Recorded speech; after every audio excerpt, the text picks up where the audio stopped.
Tamburlaine the Great by Christopher Marlowe, with Michael Penington as Tamburlaine.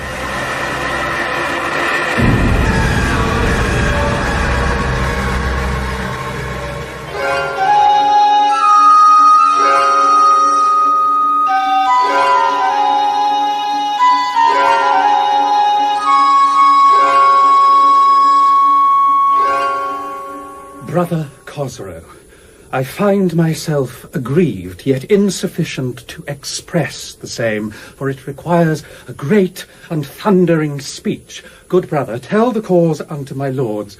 I know you have a better wit than I.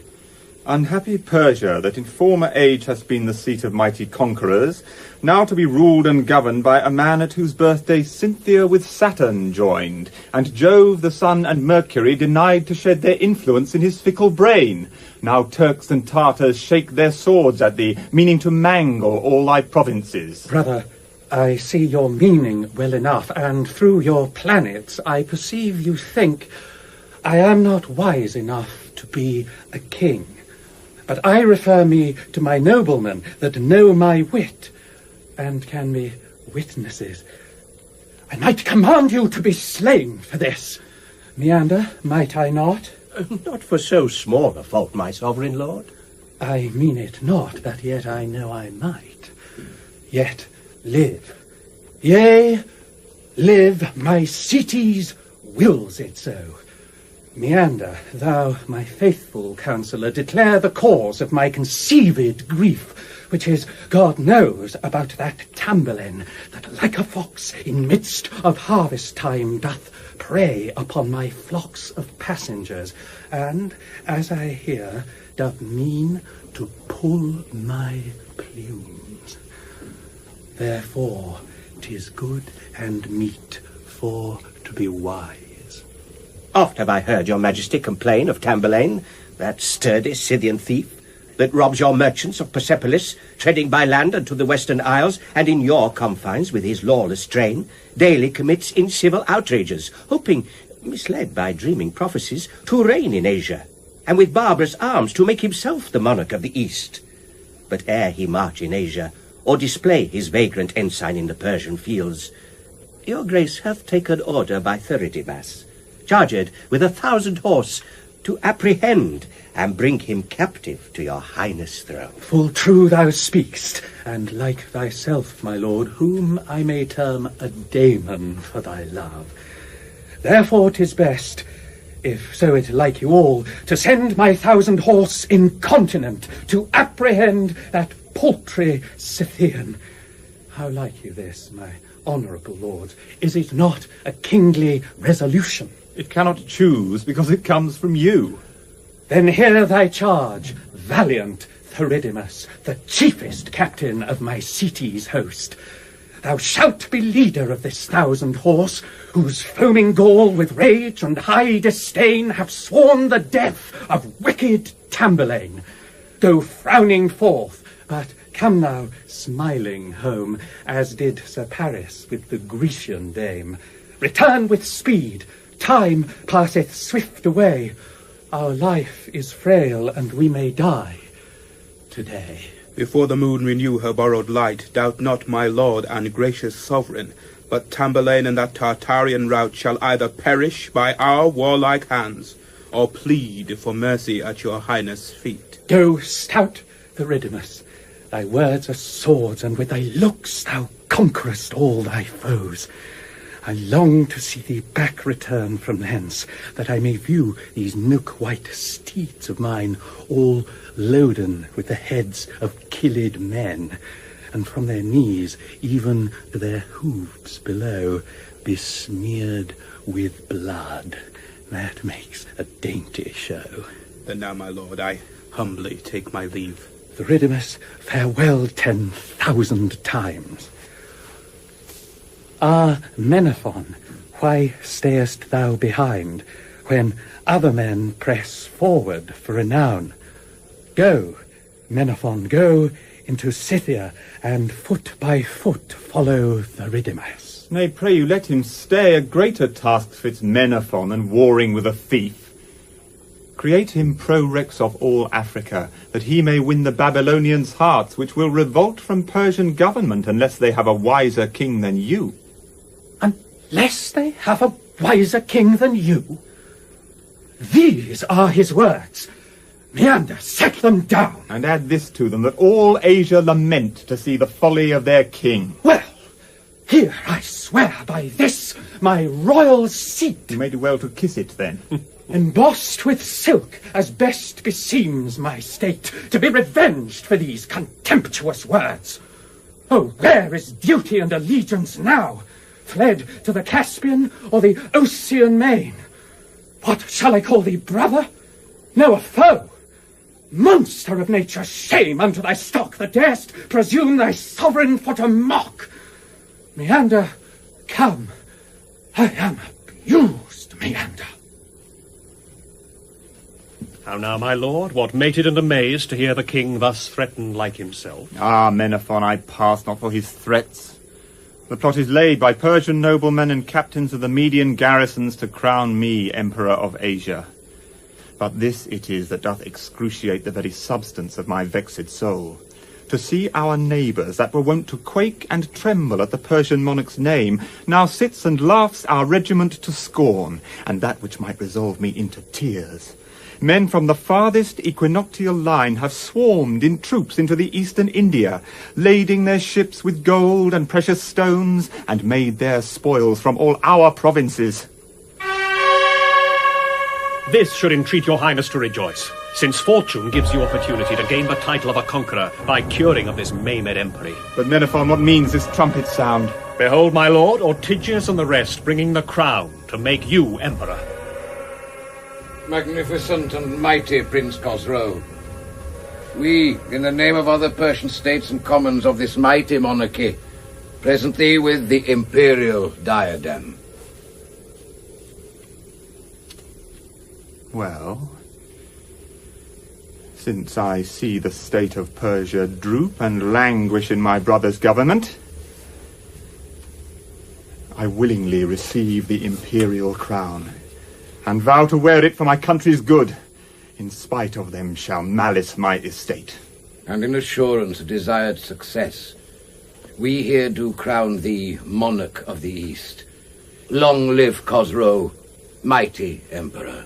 And Jove may never let me longer live than I may seek to gratify your love, and cause the soldiers that thus honour me to triumph over many provinces, by whose desires of discipline in arms I doubt not shortly but to reign sole king, and with the army of Theridanes, whither we presently will fly, my lords, to rest secure against my brother's force. We knew, my lord, before we brought the crown, intending your investian so near the residence of your despised brother, the lords would not be too exasperate to injure or suppress your worthy title.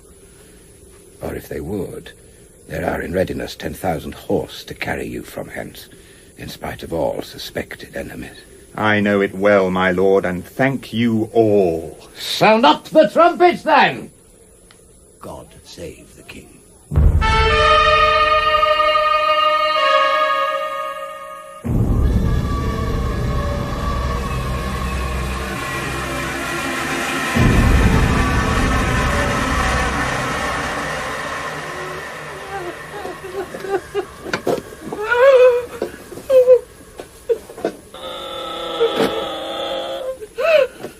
Come, lady, let not this appall your thoughts. The jewels and the treasure we obtain should be reserved, and you in better state than if you were arrived in Syria, even in the circle of your father's arms, the mighty Soldan of Egyptia. O shepherd, pity my distressed plight, if as thou seemst thou art so mean a man, and seek not to enrich thy followers by lawless rapine from a silly maid, who, travelling with these Median lords to Memphis from my uncle's country of Medea, where all my youth I have been governed, have passed the army of the mighty Turk, bearing his privy signet and his hand to safe conduct us thorough Africa. And since we have arrived in Syria, besides rich presents from the puissant Sham, we have his highness letters to command aid and assistance if we stand in need. But now you see these letters and commands are countermanded by a greater man, and through my provinces you must expect letters of conduct from my mightiness if you intend to keep your treasures safe. But since I love to live at liberty, as easily may you get the Soldan's crown as any prizes out of my precinct, for they are friends that help to wean my state till men and kingdoms help to strengthen it, and must maintain my life exempt from servitude. But tell me, madam, is your grace betrothed? I am, my lord, for so you do import. I am a lord, for so my deed shall prove, and yet a shepherd by my parentage. But, lady, this fair face and heavenly hue must grace his bed that conquers Asia, and means to be a terror to the world, measuring the limits of his empery by east and west as Phoebus doth his course. Lie here, ye weeds that I disdain to wear. This complete armour and this curtal axe are adjuncts more beseeming Tamburlaine. And, madam, whatsoever you esteem of this success and loss unvalued, both may invest you Empress of the East. And these that seem but silly country swains may have the leading of so great an host, as with their weight shall make the mountains quake, even as when windy exhalations fighting for passage tilt within the earth. As princely lions when they rouse themselves, stretching their paws and threatening herds of beasts, so in his armour looketh Tamburlaine.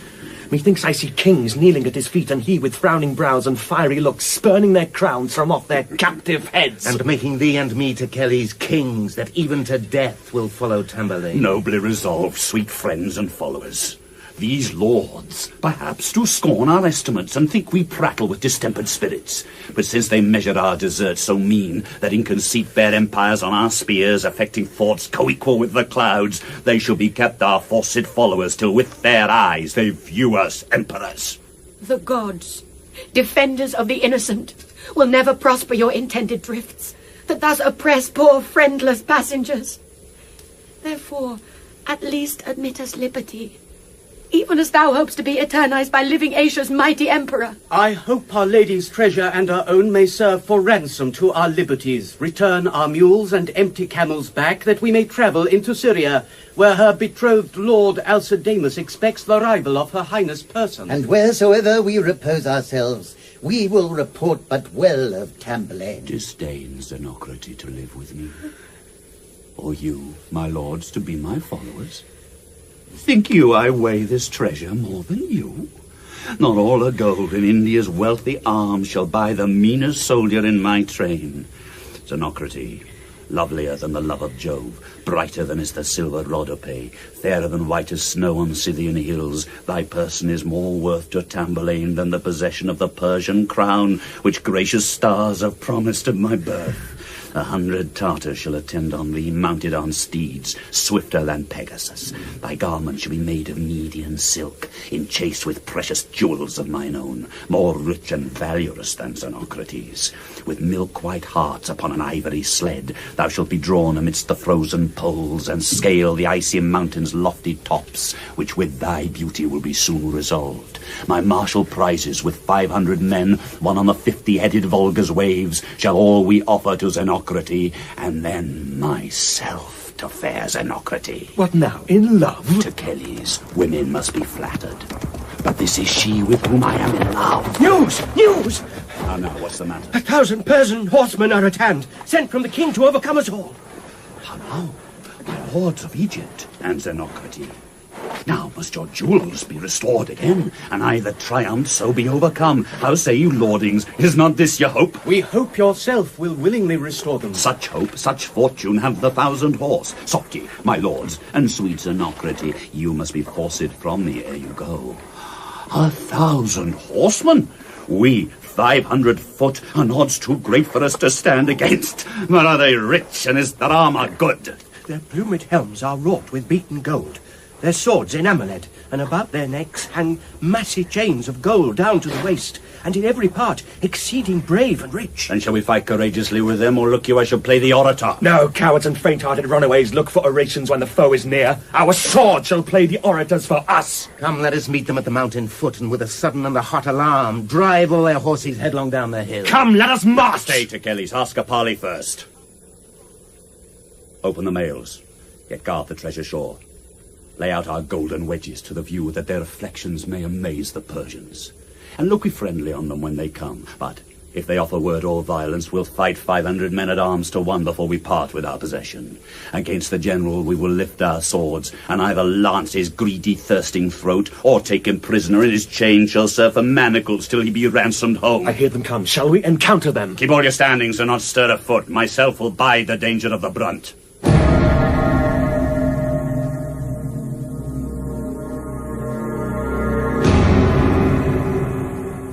Where is this Scythian Tamburlaine? Whom seekst thou, Persian? I am Tamburlaine. Tamburlaine. A Scythian shepherd so embellished with nature's pride and richest furniture, his looks do menace heaven and dare the gods. His fiery eyes are fixed upon the earth as if he now devised some stratagem, or meant to pierce Avernus' darksome vaults to pull the triple-headed dog from hell. Noble and mild this Persian seems to be, if outward habit judge the inward man. His deep affections make him passionate. With what a majesty here is his looks. In thee, thou valiant man of Persia, I see the folly of thy emperor. Art thou but captain of 1,000 horse? That by characters graven in thy brows, and by thy martial face and stout aspect deservest to have the leading of an host? Forsake thy king, and do but join with me, and we will triumph over all the world. I hold the fates bound fast in iron chains, and with my hand turn fortune's wheel about, and sooner shall the sun fall from his sphere than Tamburlaine be slain or overcome. Draw forth thy sword, thou mighty man-at-arms, intending but to raise my charmed skin, and Jove himself will stretch his hand from heaven to ward the blow and shield me safe from harm. See how he rains down heaps of gold in showers, as if he meant to give my soldiers pay, and as a sure and grounded argument that I shall be the monarch of the East, he sends this Soldan's daughter, rich and brave, to be my queen and portly empress. If thou wilt stay with me, renowned man, and lead thy 1,000 horse with my conduct, besides thy share of this Egyptian prize, those 1,000 horse shall sweat with martial spoil of conquered kingdoms and of cities sacked. Both we will walk upon the lofty cliffs, and Christian merchants that with Russian stems plough up huge furrows in the Caspian Sea shall vail to us as lords of all the lake. Both we will reign as consuls of the earth, and mighty kings shall be our senators. Jove sometimes masked in a shepherd's weed, and by those steps that he hath scaled the heavens may we become immortal like the gods. Join with me now in this my mean estate, and when my name and honour shall be spread as far as Boreas claps his brazen wings, or fair Boetes sends his cheerful light, then shalt thou be competitor with me and sit with Tamburlaine in all his majesty. Not Hermes, prolocutor to the gods, could use persuasions more pathetical. Nor are Apollo's oracles more true than thou shalt find my vaunt substantial. We are his friends, and if the Persian king should offer present dukedoms to our state, we think it lost to make exchange for that we are assured of by our friend's success. And kingdoms at the least we all expect, beside the honour and assured conquests, where kings shall crouch unto our conquering swords, and hosts of soldiers stand amazed at us, when with their fearful tongues they shall confess, these are the men that all the world admires. What strong enchantments tice my yielding soul? Are these resolved noble Scythians? But shall I prove a traitor to my king? No, but the trusty friend of Tamburlaine. Won with thy words and conquered with thy looks, I yield myself, my men and horse to thee, to be partaker of thy good or ill as long as life maintains Theridanes. Theridanes, my friend, take here my hand, which is as much as if I swore by heaven and called the gods to witness of my vow. Thus shall my heart be still combined with thine, until our bodies turn to elements and both our souls aspire celestial thrones. Techelles and Usumcasane, welcome him. Welcome, renowned Persian, to us all. Long may Theridanes remain with us. These are my friends, in whom I more rejoice than doth a king of Persia in his crown. And by the love of Pylades and Orestes, whose statues we adore in Scythia, thyself and them shall never part from me before I crown you kings in Asia. Make much of them, gentle Theridames, and they will never leave thee till the death. Nor thee, nor them, thrice noble Tamburlaine, shall want my heart to be with gladness pierced to do you honour and security. 1,000 thanks, worthy Theridames. And now, fair madam, and my noble lords, if you will willingly remain with me, you shall have honours as your merits be, or else ye shall be forced with slavery. We yield unto thee, happy Tamburlaine. For you, then, madam, I am out of doubt. I must be pleased, perforce. Wretched Zenocrate.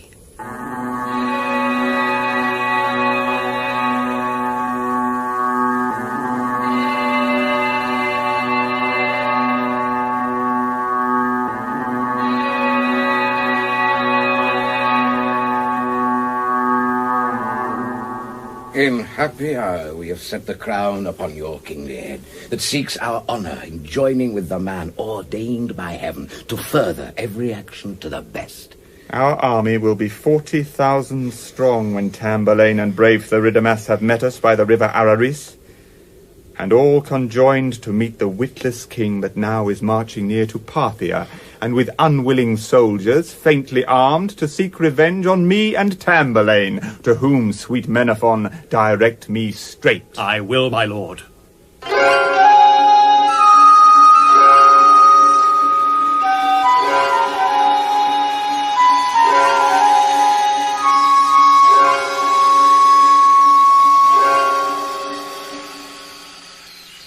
Come, my Meander, let us to this gear.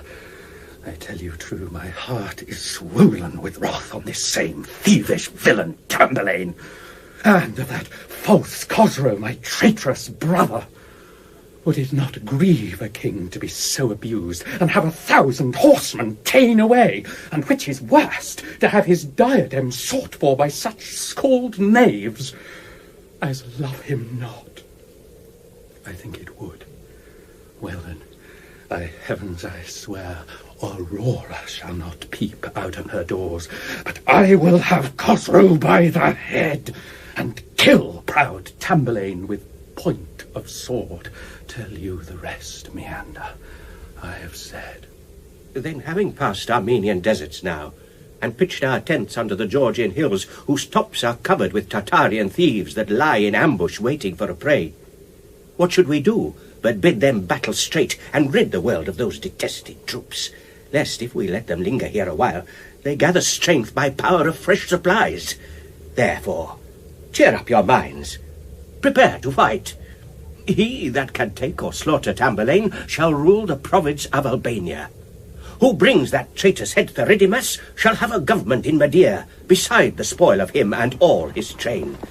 But if Cosroe, as our spies say, and as we know, remains with Tamburlaine, His Highness' pleasure is that he should live and be reclaimed with princely lenity. 100 horsemen of my company, scouting abroad upon these champion plains, have viewed the army of the Scythians, which make reports it far exceeds the king's. Suppose they be in number infinite, yet being void of martial discipline, all running headlong after greedy spoils, and more regarding gain than victory, like to the cruel brothers of the earth, sprung of the teeth of dragons venomous, their careless swords shall lance their fellows' throats, and make us triumph in their overthrow. Was there such brethren, sweet Meander, say, that sprung of teeth of dragons venomous? So poets say, my lord. And 'tis a pretty toy to be a poet.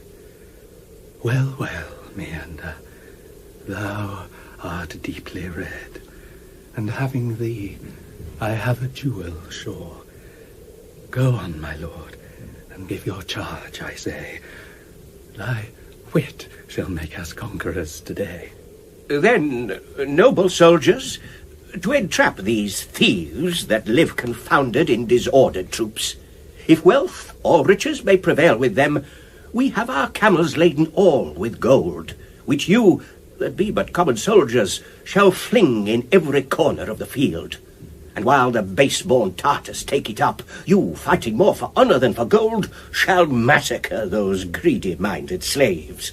And when their scattered army is subdued, and you march on their slaughtered carcasses, share equally the gold that bought their lives, and live like gentlemen in Persia.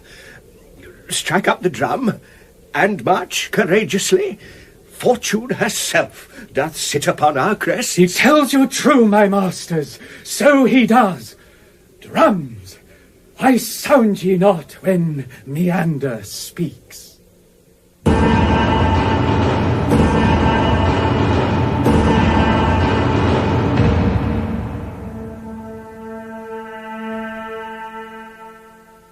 Now, worthy Tamburlaine, have I reposed in thy approved fortunes all my hope? What think'st thou, man, shall come of our attempts?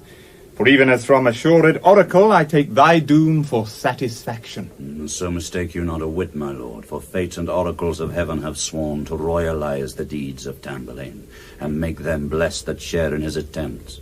And doubt you not, but if you favour me and let my fortunes and my valour sway to some direction in your martial deeds, the world will strive with hosts of men-at-arms to swarm unto the ensign I support. A quivering lances shaking in the air, enrolled in flames and fiery smouldering mists, shall threat the gods more than Cyclopean wars, and with our sun-bright armour as we march, we'll chase the stars from heaven, and dim their eyes that stand and muse at our admired arms. You see, my lord, what working words he hath. But when you see his actions top his speech, your speech will stay, or so extol his worth as I shall be commended and excused for turning my poor charge to his direction. And these, his two renowned friends, my lord, would make one thrust and strive to be retained in such a great degree of amity. With duty and with amity we yield our utmost service to the fair Cosroe, which I esteem as portion of my crown. Usumcasane and Techelles both. When she that rules in Ramnus' golden gates and makes a passage for all prosperous arms shall make me solely emperor of Asia, then shall your meeds and valours be advanced to rooms of honour and nobility. Then haste Cosroe to be king alone, that I with these my friends and all my men may triumph in our long-expected fate. The king your brother is now hard at hand. Meet with the fool, and rid your royal shoulders of such a burden as outweighs the sands and all the craggy rocks of Casper. My lord, we have discovered the enemy, ready to charge you with a mighty army. Come, Tamburlaine, now whet thy winged sword and lift thy lofty arm into the clouds, that it may reach the king of Persia's crown and set it safe on my victorious head. See what it is. The keenest curtle axe that e'er made passage through a Persian arms. These are the wings shall make it fly as swift as doth the lightning or the breath of heaven, and kill as sure as it swiftly flies. Thy words assure me of kind success. Go, valiant soldier, go before and charge the fainting army of that foolish king. Usumcasane and Techelles, come with enough to scare the enemy and more than needs to make an emperor.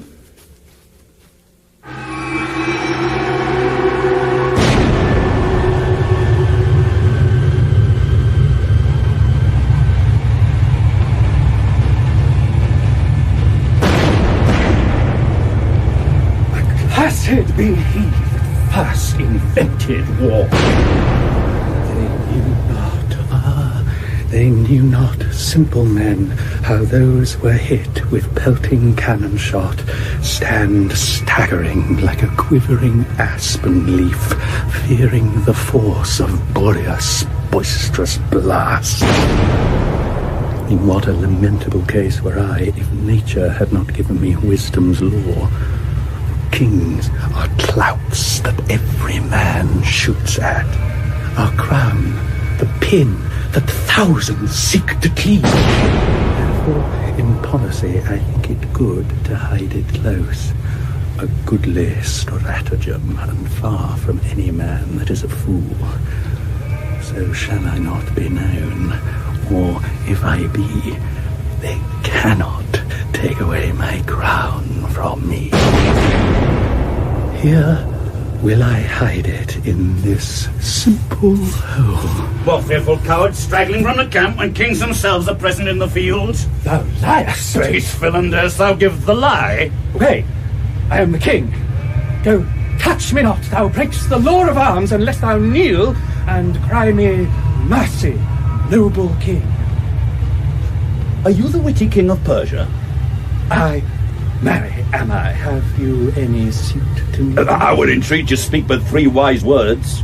So I can, when I see my time. Is this your crown? Aye. Didst thou ever see a fair? Do not sell it, will you? Such another word, and I will have thee executed. it me? No, I took it prisoner. You lie, I gave it you. Then 'tis mine. No, I mean I let you keep it. Well, I mean you shall have it again. Here, take it for a while. I lend it thee, till I may see thee hemmed with armoured men. Then shalt thou see me pull it from thy head. Thou art no match for mighty Tamburlaine. Gods, is this Tamburlaine the thief? I marvel much he stole it not away.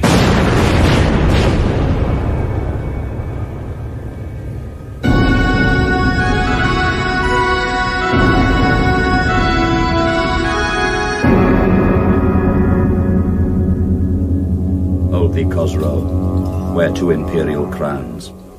Think thee invested now as royally even by the mighty hand of Tamburlaine, as if as many kings as could encompass thee with greatest pomp had crowned thee emperor. So do I, thrice renowned man-at-arms, and none shall keep the crown but Tamburlaine. Thee do I make my regent of Persia and general lieutenant of my armies. Meander, you that were our brother's guide and chiefest counsellor in all his acts, since he is yielded to the stroke of war, on your submission we with thanks excuse and give you equal place in our affairs. Most happy Emperor, in humblest terms I vow my service to your majesty with utmost virtue of my faith and duty. Thanks, good Meander. Then Cosroe reign and govern Persia in her former pomp. Now send embassage to thy neighbour kings, and let them know the Persian king is changed, from one that knew not what a king should do, to one that can command what longs thereto. And now we will to fair Persepolis, with 20,000 expert soldiers, Ortigius and Menaphon, my trusty friends. Now will I gratify your former good, and grace your calling with a greater sway. And as we ever aimed at your behoof, and sought your state all honour it deserved, so will we with our powers and our lives endeavour to preserve and prosper it. And now, Lord Tamburlaine, my brother's camp I leave to thee and to Theridanes to follow me to fair Persepolis. Farewell, Lord Regent, and his happy friends. I long to sit upon my brother's throne. Your Majesty shall shortly have your wish, and ride in triumph through Persepolis.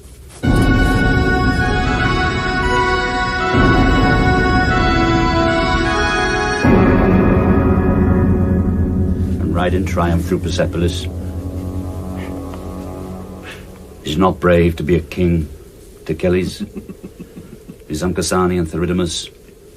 Is it not passing brave to be a king and ride in triumph through Persepolis? Oh, my lord, 'tis sweet and full of pomp. To be a king is half to be a god. A god is not so glorious as a king. I think the pleasures they enjoy in heaven cannot compare with kingly joys in earth. To wear a crown enchased with pearl and gold, whose virtues carry with it life and death. To ask and have, command and be obeyed. When looks bred love with looks to gain the prize, such power attractive shines in princes' eyes. Why, say Theridanes, wilt thou be a king? Nay, though I praise it, I can live without it. What's this, my other friends?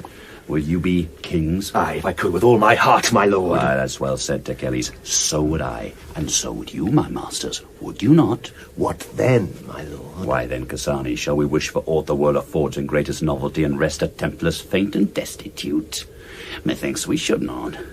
I'm strongly moved that if I should desire the Persian crown, I could attain it with a wondrous ease. And would not all our soldiers soon consent if we should aim at such a dignity? I know they would with our persuasions. Why, then, Theridanes, I'll first essay to get the Persian kingdom to myself. Then thou for Parthia, they for Scythia and Media. And if I prosper, all shall be as sure as if the Turk, the Pope, Africa, and Greece came creeping to us with their crowns apace. Then shall we send to this triumphing king and bid him battle for his novel crown? Nay, quickly then, before his room be hot. 'Twill prove a pretty jest in faith, my friends. A jest to charge on 20,000 men. I judge the purchase more important far. Judge by thyself, Theridanes, not me. For presently Techelles here shall haste and bid him battle ere he pass too far and lose more labour than the gain will quite. Then shalt thou see the Scythian Tamburlaine make but a jest to win the Persian crown. Techelles, take 1,000 horse with thee and bid him turn his back to war with us that only made him king to make us sport. We will not steal upon him cowardly, but give him warning and more warriors. Haste thee, Techelles, we will follow thee. What saith Theridanes? Go on for me.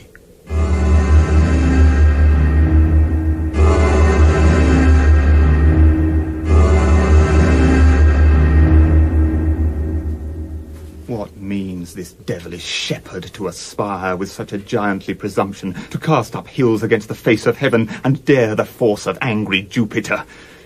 But as he thrust them underneath the hills and pressed out fire from their burning jaws, so will I send this monstrous slave to hell, where flames shall ever feed upon his soul.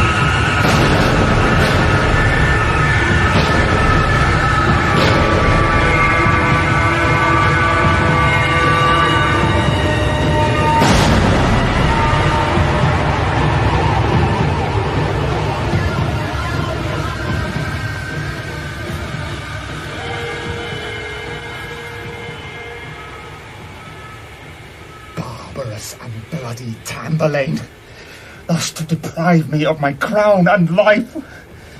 Treacherous and false Theridanes, even at the morning of my happy state, scarce being seated in my royal throne to work my downfall and untimely end.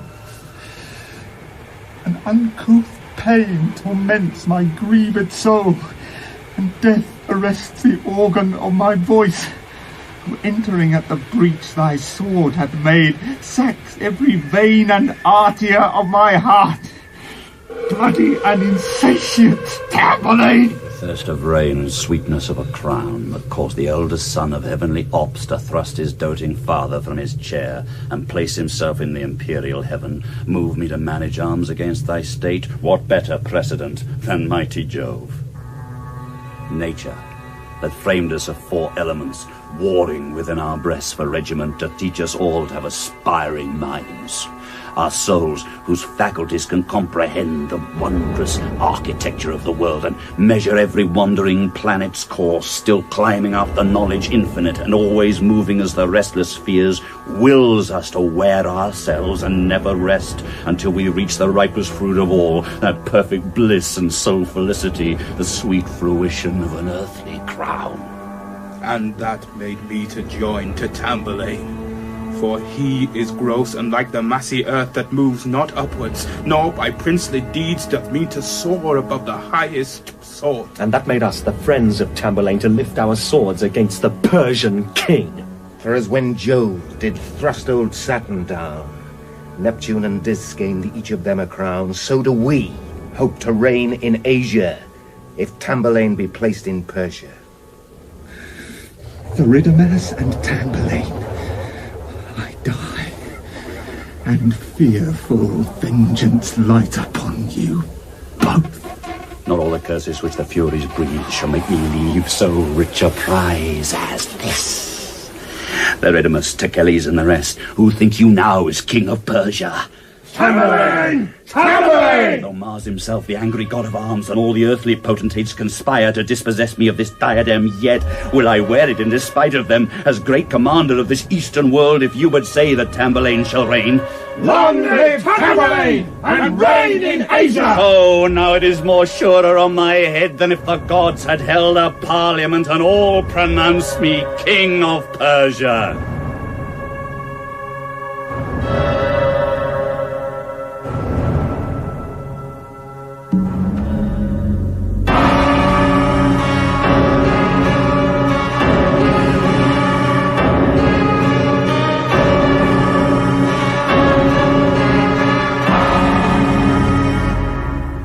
great kings of Barbary, and my portly vassals, we hear the Tartars and the eastern thieves, under the conduct of one Tamburlaine, presume a bickering with your emperor, and the things to rouse us from our dreadful siege of the famous Grecian Constantinople.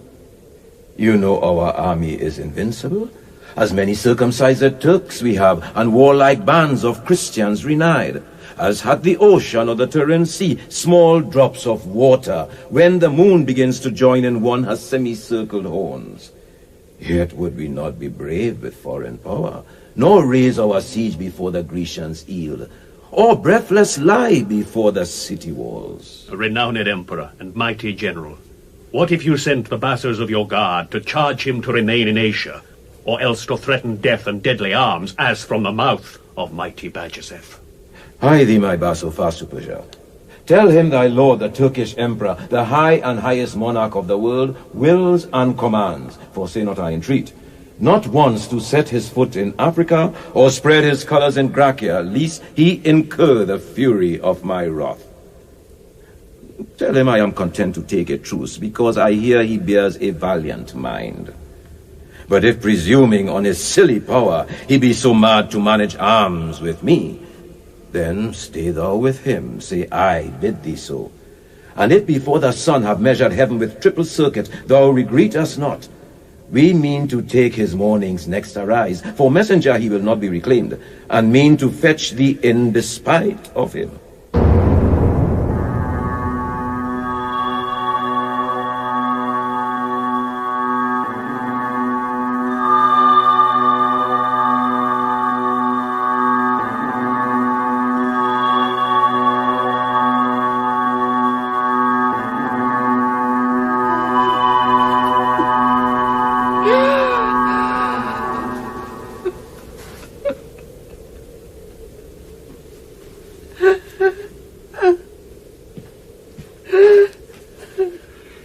Madam Zenocrate, may I presume to know the cause of these unquiet fits that work such trouble to your wonted rest? 'Tis more than pity such a heavenly face should by heart sorrow wax so wan and pale, when your offensive rape by Tamburlaine, which of your whole displeasure should be most, hath seemed to be digested long ago.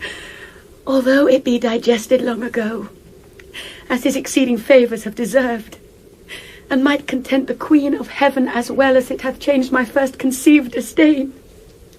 Yet, since a farther passion feeds my thoughts with ceaseless and disconsolate conceits, which dyes my looks so lifeless as they are, and might, if my extremes have full events, make me the ghastly counterfeit of death. Eternal heaven sooner be dissolved, and all that pierceth Phoebe's silver eye, before such hap fall to Zenocrate.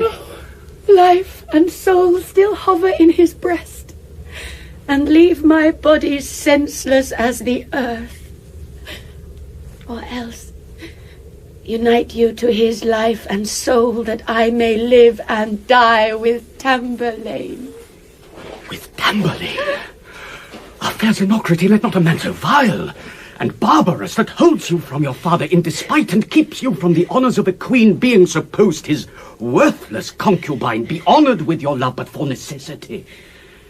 So, now the mighty Soldan hears of you, your highness needs not doubt, but in short time he will, with Tamburlaine's destruction, redeem you from this deadly servitude. Aggie does leave to wound me with these words, and speak to Tamburlaine as he deserves. The entertainment we have had of him is far from villainy or servitude, and might in noble minds be counted princely. How can you fancy one that looks so fierce only disposed to martial stratagems, who when he shall embrace you in his arms will tell how many thousand men he slew, and when you look for amorous discourse will rattle forth his facts of war and blood, too harsh a subject for your dainty ears. As looks the sun through Nilus' flowing stream, or when a morning holds him in her arms, so looks my lordly love, fair Tamburlaine. His talk much sweeter than the muses' song they sung for honour against Pierides, or when Minerva did with Neptune strive.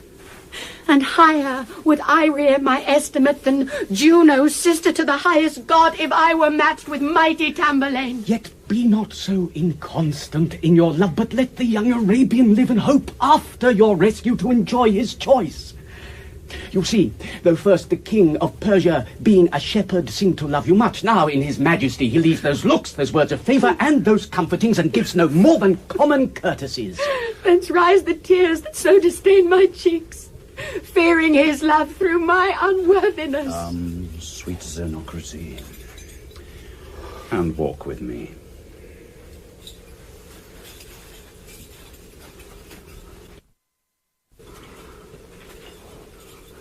Betrayed by fortune and suspicious love, threatened with frowning wrath and jealousy, surprised with fear of hideous revenge, I stand aghast. But most astonied to see his choler shut in secret thoughts, and wrapped in silence of his angry soul. See you, Aegidas, how the king salutes you. He bids you prophesy what it imports. I prophesied before, and now I prove the killing frowns of jealousy and love. He needed not with words confirm my fear, for words are vain where working tools present the naked action of my threatened end. It says, Aegidas, thou shalt surely die, and of extremities elect the least. More honor and less pain it may procure to die by this resolved hand of thine than stay the torments he and heaven have sworn. Then haste, Aegidas, and prevent the plagues which thy prolonged fates may draw on thee. Go wander free from fear of tyrant's rage, remove it from the torments and the hell wherewith he may excruciate thy soul. And let Aegidas by Aegidas die, and with this stab slumber eternally.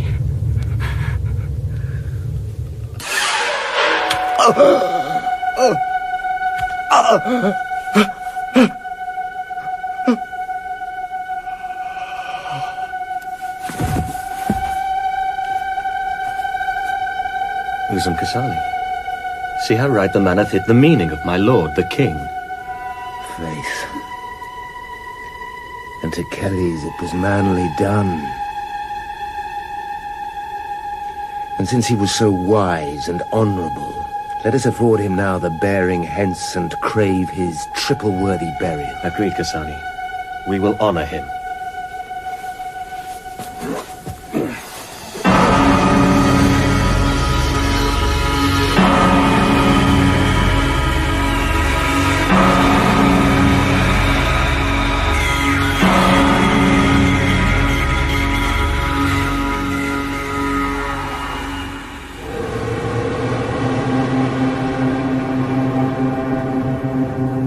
So, by this thy lord and master knows, I mean to meet him in Bithynia. See how he comes. Tush Turks are full of brags and manage more than they can well perform. He meet me in the field and fetch thee hence. Alas, poor Turk, his fortune is too weak to encounter with the strength of Tamburlaine.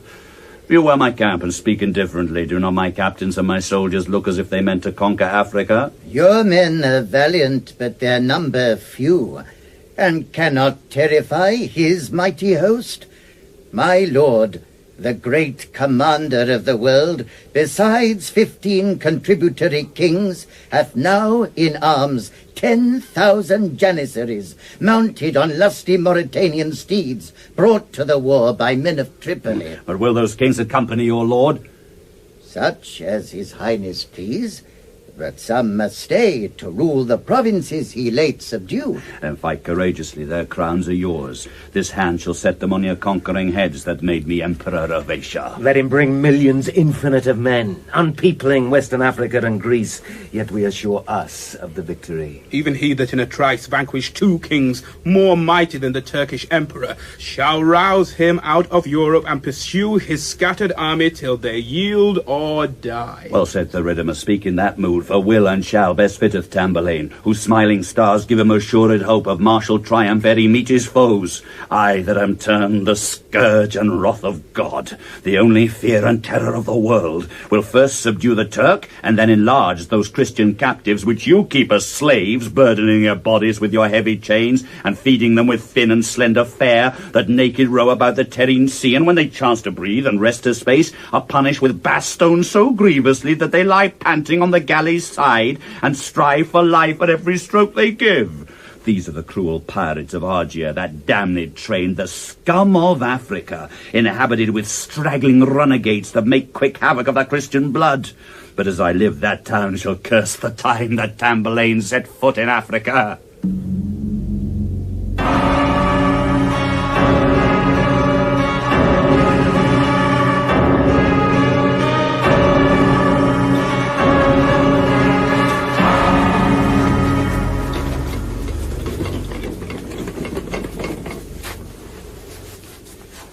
Vassals and janissaries of my God, attend upon the person of your lord, the greatest potentate of Africa. Techelles and the rest, prepare your swords. I mean to encounter with that Bajazeth. Kings of Fez, Morocco, and Asia, he calls me Bajazeth, whom you call lord.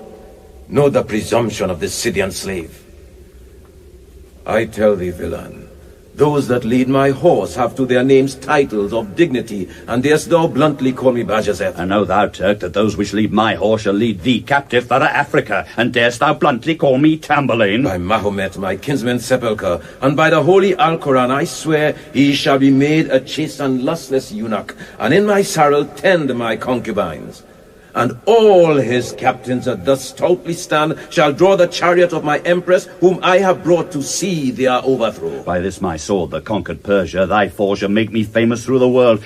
I will not tell thee how I'll handle thee, but every common soldier of my camp shall smile to see thy miserable state. What means the mighty Turkish emperor to talk with one so base as Tamburlaine? Ye Moors and valiant men of Barbary, how can ye suffer these indignities? Leave words and let them feel your lances' points, which glided through the bowels of the Greeks. Well said, my stout contributory kings. Your threefold army and my huge host shall swallow up these base-born Persians. Puissant, renowned, and mighty Tamburlaine, why stay we thus prolonging all their lives? I long to see those crowns won by our swords, that we may reign as kings of Africa. What coward would not fight for such a prize? Fight all courageously, and be you kings. I speak it, and my words are oracles. Zabina, mother of 3 braver boys than Hercules, that in his infancy did pass the jaws of serpents venomous.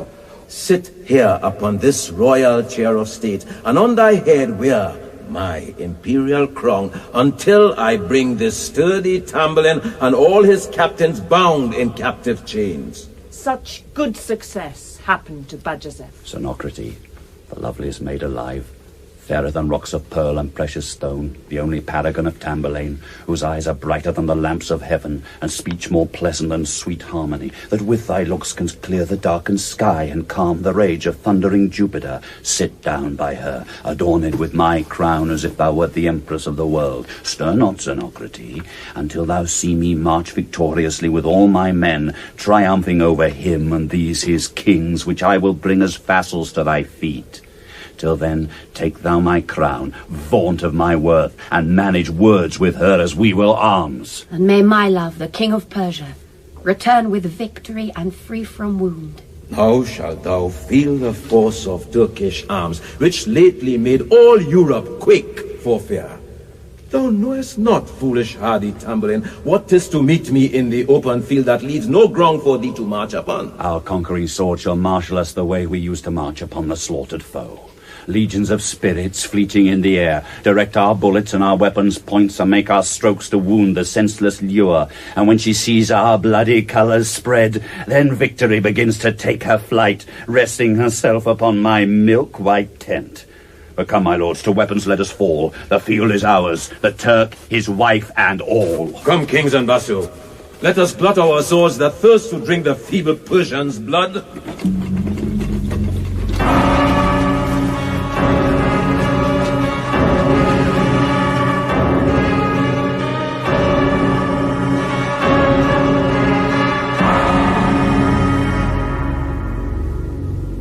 Base concubine, must thou be placed by me, that am the empress of the mighty Turk?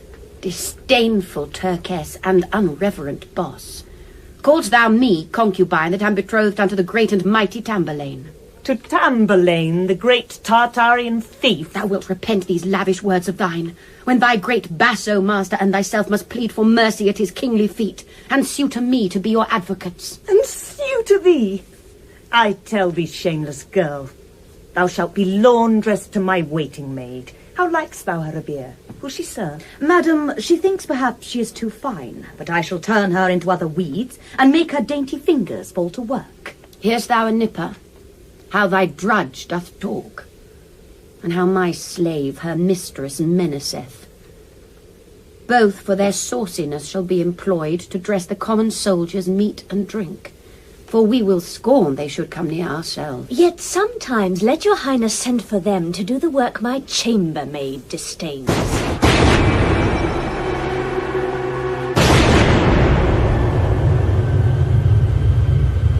Ye gods and powers that govern Persia, and made my lordly love her worthy king, now strengthen him against the Turkish Bajazeth, and let his foes like flocks of fearful roes pursued by hunters fly his angry looks, that I may see him issue conqueror.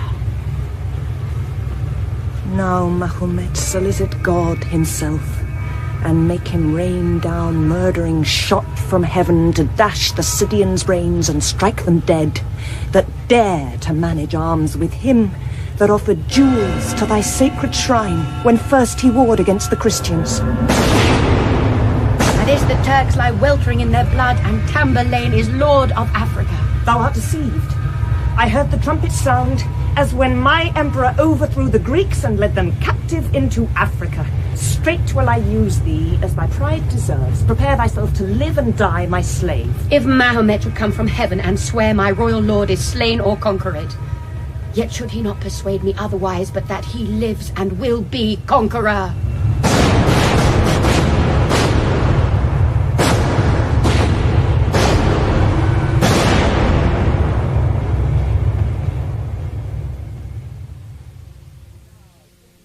Now, king of bassos, who is conqueror? Thou, by the fortune of this damned foil. Wary a stout contributory king. We have their crowns, their bodies strew the field.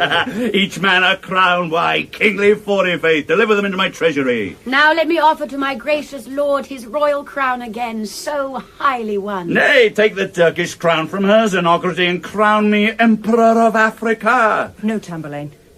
Though now thou gat the best, thou shalt not yet be lord of Africa. Give her the crown, Turkess, you were best. Injurious villains! Thieves! Renegades! How dare you thus abuse my majesty? Here, madam. You are empress. She is not. Not now, Theridanes. Her time is past. The pillars that have boasted up those terms are fallen in clusters at my conquering feet. Though he be prisoner, he may be ransomed. Oh, not all the world shall ransom Bajazeth. Fair Zabina, we have lost the field. And never had the Turkish emperor so great a foil by any foreign foe. Now will the Christian miscreants be glad, ringing with joy their superstitious bells and making bonfires for my overthrow.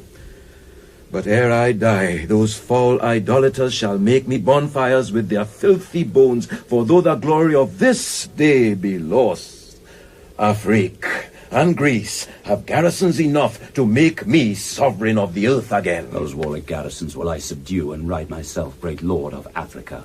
So from the east unto the furthest west shall Tamburlaine extend his puissant arm. Yet see a ransom on me, Tamburlaine. What? Thinkst thou Tamburlaine esteems thy gold? I'll make the kings of India, ere I die, offer their minds to sue for peace to me, and dig for treasure to appease my wrath. Come, bind them both, and one lead in the Turk. The Turkess, let my love's maid lead away. Villains! They touch my sacred arms. Oh, Mahomet! Oh, sleepy Mahomet! Oh, cursed Mahomet, that makes us thus the slaves to Scythians rude and barbarous. Come, bring him in, and for this happy conquest, triumph and solemnize a martial feast.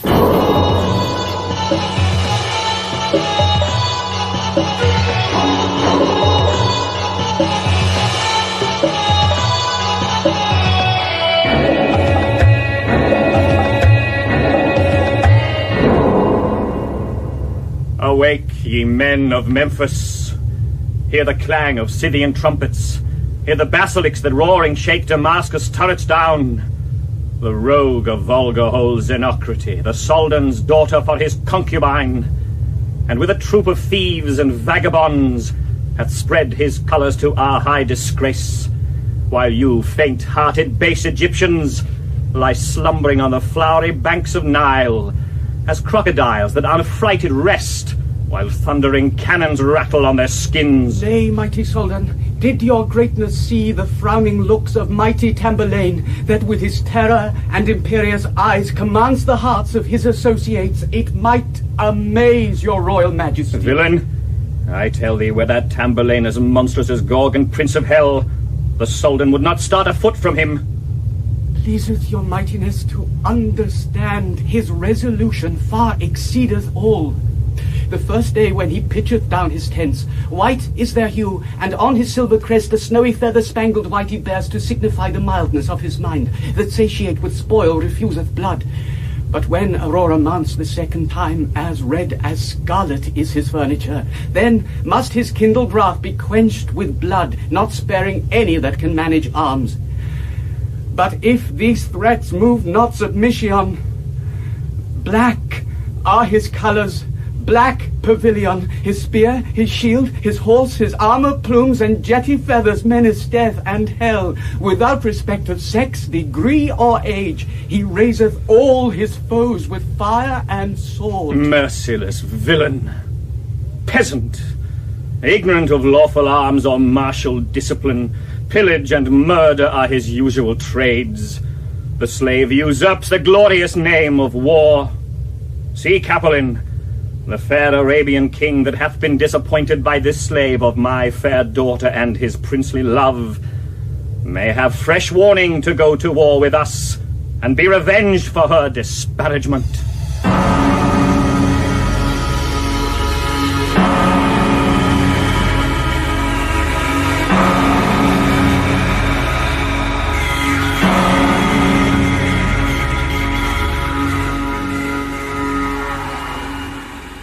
Bring out my footstool.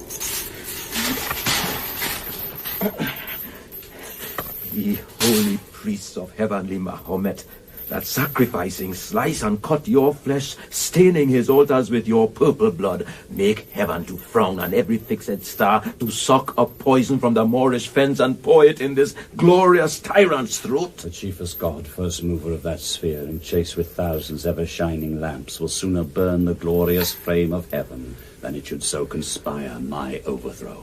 But, villain, thou that wishest this to me, fall prostrate on the low, disdainful earth, and be the footstool of great Tamburlaine, that I may rise into my royal throne. First shalt thou rip my bowels with thy sword and sacrifice my heart to death and hell before I yield to such a slavery. Base villain, vassal, slave to Tamburlaine, unworthy to embrace or touch the ground that bears the honour of my royal weight. Stoop, villain, stoop, stoop, for so he bids that may command thee piecemeal to be torn or scattered like the lofty cedar trees struck with the voice of thundering Jupiter.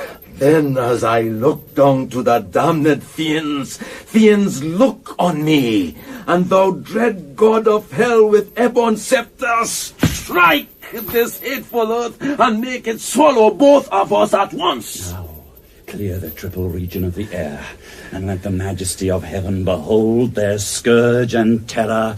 Tread on emperors, Smile, stars that reigned at my nativity, and dim the brightness of their neighbour lamps. Disdain to borrow light of Cynthia, for I, the chiefest lamp of all the earth, first rising in the east with mild aspect, but fixed now in the meridian line, will send up fire to your turning spheres, and cause the sun to borrow light of you. But ere I march to wealthy Persia, or leave Damascus and the Egyptian fields, as was the fame of Clemenes' brain-sick son, that almost brent the axle tree of heaven, so shall our swords, our lances, and our shot fill all the air with fiery meteors. Then when the sky shall wax as red as blood, it shall be said, I made it red myself, to make me think of naught but blood and war. Unworthy king, that by thy cruelty unlawfully usurpest the Persian seat. Darest thou that never saw an emperor before thou met my husband in the field, being thy captive thus abuse his state, keeping his kingly body in a cage that roofs of gold and sun-bright palaces should have prepared to entertain his grace, and treading him beneath thy loathsome feet, whose feet the kings of Africa have kissed? You must devise some torment worse, my lord, to make these captives rain their lavish tongues. Zenocrate, look better to your slave. She is my handmaid slave, and she shall look that these abuses flow not from her tongue. Chide her, Anippa. Let these be warnings for you then, my slave, how you abuse the person of the king, or else I swear to have you whipped stark naked. Great Tamburlaine, great in my overthrow, ambitious pride shall make thee fall as low for treading on the back of Bajazeth that should be horsed on 4 mighty kings. Thy names and titles and thy dignities are fled from Bajazeth, and remain with me that will maintain against a world of kings. Put him in again. Is this a place for mighty Bajazeth? Confusion light on him that helps thee thus. There, whilst he lives, shall Bajazeth be kept, and where I go be thus in triumph drawn, and thou, his wife, shall feed him with the scraps my servitors shall bring thee from my board. Techelles, and my loving followers, now may we see Damascus' lofty towers, like to the shadows of pyramides that with their beauties grace the Memphian fields. The golden statue of the feathered bird that spreads her wings upon the city walls shall not defend it from our battering shot. The townsmen mask in silk and cloth of gold, and every house is as a treasury. The men, the treasure, and the town is ours. Your tents of white now pitched before the gates and gentle flags of amity displayed, I doubt not but the governor will yield, offering Damascus to your majesty. So shall he have his life, and all the rest. But if he stay until the bloody flag be once advanced on my vermilion tent, he dies, and those that kept us out so long. And when they see me march in black array, with mournful streamers hanging down their heads, where in that city all the world contain, not one should scape, but perish by our swords. Yet would you have some pity for my sake? Because it is my country's and my father's. Not for the world, Zenocrate, if I have sworn. Come, bring in the Turk.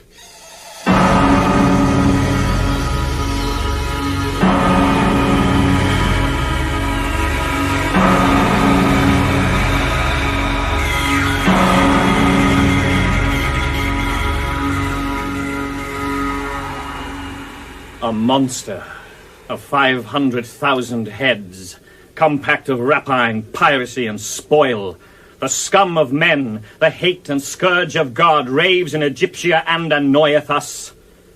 My lord, it is the bloody Tamburlaine, a sturdy felon and a base-born thief, by murder raised to the Persian crown, that dares control us in our territories. To tame the pride of this presumptuous beast, join your Arabians with the Soldan's power. Let us unite our royal bands in one, and hasten to remove Damascus' siege. Renowned Soldan, have ye lately heard the overthrow of mighty Bajazeth about the confines of Bithynia? The slavery wherewith he persecutes the noble Turk and his great emperors? Yet in compassion of his wretched state, a sacred vow to heaven and him I make, confirming it with Ibis' holy name, that Tamburlaine shall rue the day, the hour, wherein he wrought such ignominious wrong upon the hallowed person of a prince, or kept the fair Zenocrate so long, as concubine, I fear, to feed his lust. Let grief and fury hasten on revenge. Let Tamburlaine for his offences feel such plagues as heaven and we can pour on him. I long to break my spear upon his crest, and prove the weight of his victorious arm. For fame, I fear, hath been too prodigal in sounding through the world his partial praise. Then rear your standards. Let your sounding drums direct our soldiers to Damascus walls. Now, Tamburlaine, the mighty Soldan comes, and leads with him the great Arabian king to dim thy baseness and obscurity, famous for nothing but for theft and spoil, to raise and scatter thy inglorious crew of Scythians and slavish Persians.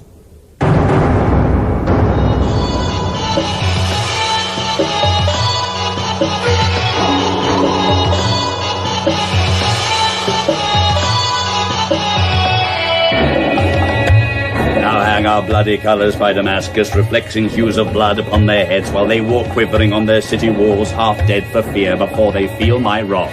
Then let us freely banquet and carouse full bowls of wine unto the god of war. That means to fill your helmets full of gold and make Damascus spoils as rich to you as was to Jason Colchos' golden fleece. And now, Bajazeth, hast thou any stomach? Aye, such a stomach, cruel Tamburlaine, as I could willingly feed upon thy blood-red heart. Nay, thine own is easier to come by. Pluck out that, and 'twill serve thee and thy wife.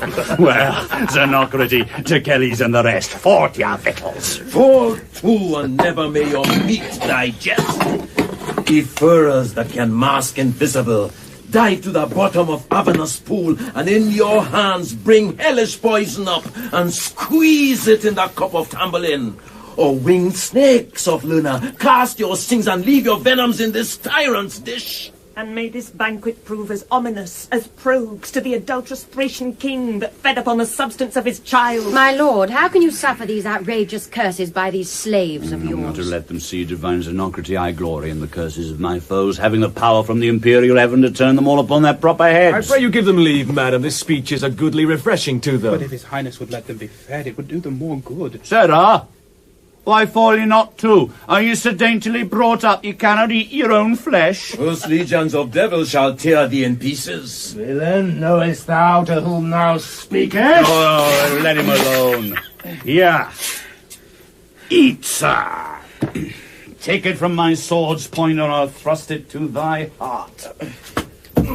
He stamps it under his feet, my lord. Take it up, villain, and eat it, or I'll make thee slice the brawns of thy arms into carbonados and eat them.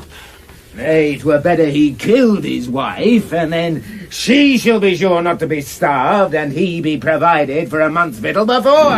Here is my dagger. Dispatch her while she's fat, for if she live but a while longer, she'll fall into a consumption with fretting, and then she won't be worth eating. Dost thou think that Mahomet will suffer this? 'Tis like he will when he cannot let it. Go to, for dear meat. What? Not a bit. Belike he's not been watered today. Give him some drink. Fast and welcome, sir, while hunger make you eat. How now, Zenocrate? Doth not the Turk and his wife make a goodly show at a banquet? Yes, my lord. Methinks 'tis a great deal better than a consort of music. Yet music would do well to cheer up Zenocrate. Pray thee, tell, why art thou so sad? If thou wilt have a song, the Turk shall strain his voice. But why is it? My lord, to see my father's town besieged, the country wasted where myself was born, how can it but affect my very soul? If any love remain in you, my lord, or if my love unto your majesty may merit favour at your highness' hands, then raise your siege from fair Damascus walls, and with my father take a friendly truce. Zenocrate, were Egypt Jove's own land, yet would I with my sword make Jove to stoop. I will confute these blind geographers that make a triple region in the world, excluding regions which I mean to trace, and with this pen reduce them to a map, calling the provinces, cities, and towns after my name and thine, Zenocrate. Here, at Damascus, will I make the point that shall begin the perpendicular. And wouldst thou have me buy thy father's love with such a loss? Tell me, Zenocrate. Honour still wait on happy Tamburlaine. Yet give me leave to plead for him, my lord. Oh, content thyself, his person should be safe, and all the friends of fair Zenocrate, if with their lives they would be pleased to yield, or may be forced to make me emperor, for Egypt and Arabia must be mine. Feed, you slave. Thou mayest think thyself happy to be fed from my trencher. My empty stomach full of idle heat draws bloody humours from my feeble parts, preserving life by hasting cruel death. My veins are pale, my sinews hard and dry, my joints benumbed. Unless I eat, I die. Eat, Bajazeth. Let us live in spite of them. Looking some happy power will pity and enlarge us. Here, Turk, wilt thou have a clean trencher? Aye, tyrant. And more meat? Soft, sir, you must be dieted. Too much eating will make you surfeit. So it would, my lord, especially having so small a walk and so little exercise.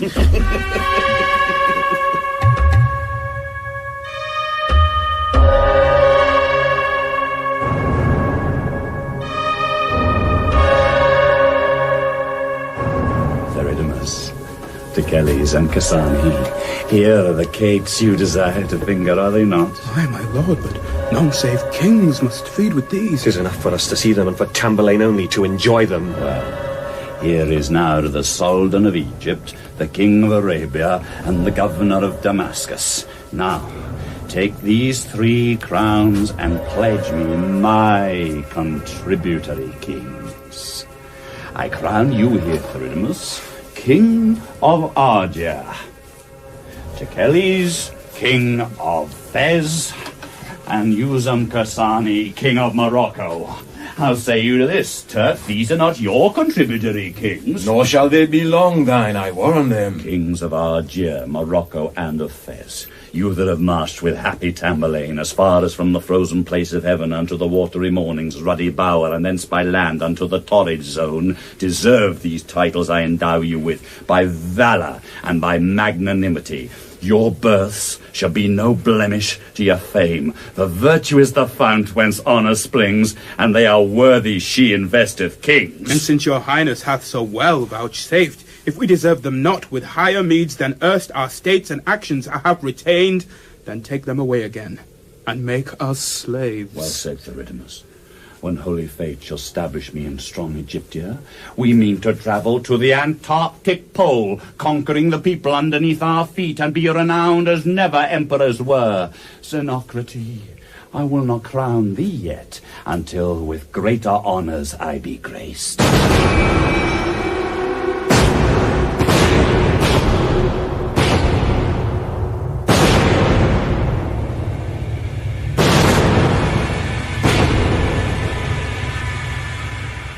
Still doth this man, or rather god of war, batter our walls and beat our turrets down. You see his tents have now been altered with terrors to the last and cruelest hue. His cold black colours everywhere advanced threaten our city with a general spoil. And if we should with common rights of arms offer our safeties to his clemency, I fear the custom proper to his sword, which he observes as parcel of his fame, intending so to terrify the world, by any innovation or remorse will never be dispensed with till our deaths. Therefore, for these our harmless virgins' sakes, whose honours and whose lives rely on him, let us have hope that their unspotted prayers, their blubbered cheeks and hearty, humble moans will melt his fury into some remorse, and use us like a loving conqueror. If humble suits or imprecations, uttered with tears of wretchedness and blood, might have entreated your obdurate breasts to entertain some care of our securities, whilst only danger beat upon our walls, these more than dangerous warrants of our death had never been erected as they be, nor you depend on such weak helps as we. Oh, lovely virgin, think our country's care, our love of honour, loath to be enthralled to foreign powers and rough imperious yokes, would not, with too much cowardice or fear, before all hope of rescue were denied, submit yourselves and us to servitude. Therefore, in that your safeties and our own, your honours, liberties and lives were weighed in equal care and balance with our own, endure as we the malice of our starts, the wrath of Tamburlaine, the power of wars. or be the means the overweighing heavens have kept to qualify these hot extremes, and bring us pardon in your cheerful looks. Then here before the majesty of heaven and holy patrons of Egyptia, with knees and heart submissive, we entreat grace to our words and pity to our looks, that this device may prove propitious, and through the eyes and ears of Tamburlaine convey events of mercy to his heart. Leave us, my lord, and loving countrymen. What simple virgins may persuade, we will. Farewell, sweet virgins, on whose safe return depends our city, liberty, and lives.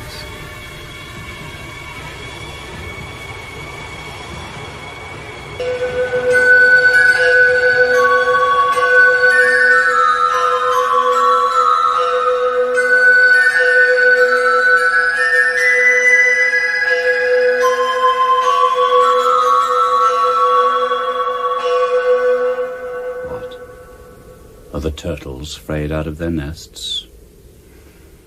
Alas, poor fools, must you be first shall feel the sworn destruction of Damascus. They know my custom.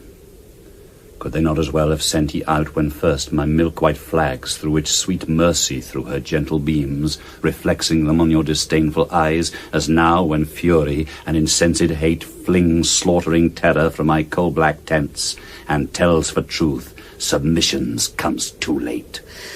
Most happy king, and emperor of the earth, image of honour and nobility, for whom the powers divine have made the world, and on whose throne the holy graces sit, in whose sweet person is comprised the sum of nature's skill and heavenly majesty.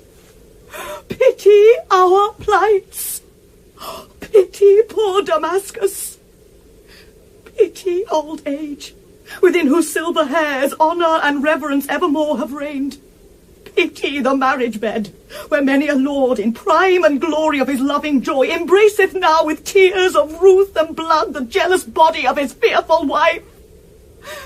Oh, then for these, and such as we ourselves, for us, for infants, and for all our bloods that never nourished thought against thy rule, pity.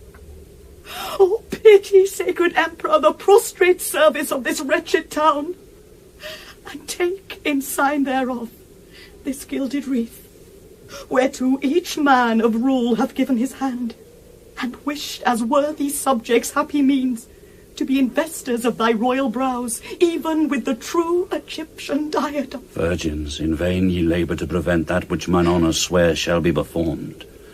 Behold my sword. What see you at the point? Nothing but fear and fatal steel, my lord. Your fearful minds are thick and misty then, for there sits death. There sits imperious death, keeping his circuit by the slicing edge. But I am pleased you shall not see him there. He now is seated on my horsemen's spears, and on their points his fleshless body feeds. Techelles Straco charge a few of them to charge these dames and show my servant Death, sitting in scarlet on their armoured spears. Away with them, I say, and show them Death. Come away. I will not spare these proud Egyptians, nor change my martial observations for all the wealth of Gihon's golden waves, or for the love of Venus would she leave the angry god of arms and lie with me. They have refused the offer of their lives, and know my customs are as peremptory as wrathful planets, death or destiny.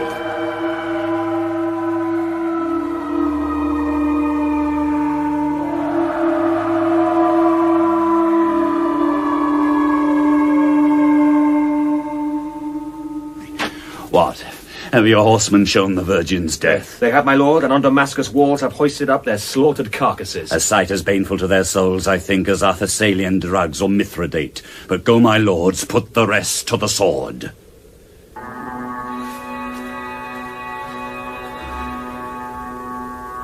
Fair Zenocrate, divine Zenocrate, fair is too foul an epithet for thee. that in thy passion for thy country's love and fear to see thy kingly father's arm, with hair dishevelled, wiped thy watery cheeks, and like to Flora in her morning's pride, shaking her silver tresses in the air, rainst on earth resolved pearl in showers, and sprinklest sapphires on thy shining face, where beauty, mother to the muses, sits and comments volumes with her ivory pen, taking instructions from thy flowing eyes, eyes when the Rabina steps to heaven, in silence of thy solemn evening walk, making the mantle of the richest night, the moon, the planets, and the meteors light. There, angels in their crystal armors fight a doubtful battle with my tempted thoughts, for Egypt's freedom and the Soldan's life. His life that so consumes Zenocrate, whose sorrows lay more siege under my soul than all my army to Damascus walls. And neither Persian sovereign nor the Turk troubled my senses with conceit of foil so much by much as doth Zenocrate. What is beauty, saith my sufferings then?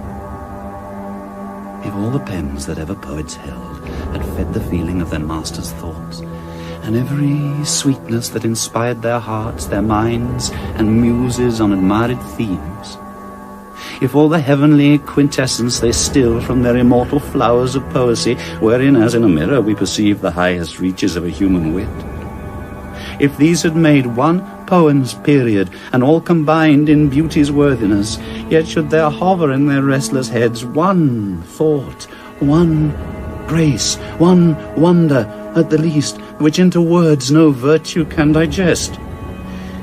But how unseemly is it for my sex, my discipline of arms and chivalry, my nature and the terror of my name, to harbour thoughts effeminate and faint, save only that in beauty's just applause, with whose instinct the soul of man is touched, and every warrior that is rapt with love of fame, of valour and of victory, must needs have beauty beat on his conceits, I thus conceiving and subduing both that which hath stopped the tempest of the gods, even from the fiery spangled veil of heaven, to feel the lovely warmth of shepherds' flames, and marching cottages of strowed weeds, shall give the world to note for all my birth, that virtue solely is the sum of glory, and fashions men with true nobility.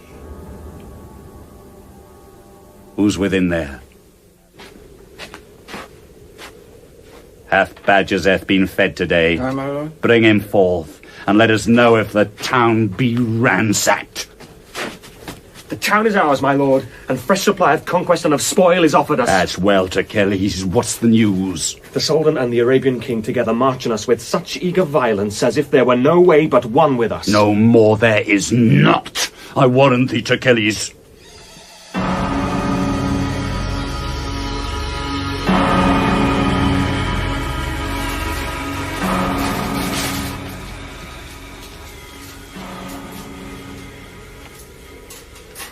We know the victory is ours, my lord, but let us save the reverend Soldan's life, for fair Zenocrate that so laments his state. That we would chiefly see unto Theridanes, for sweet Zenocrate, whose worthiness deserves a conquest over every heart.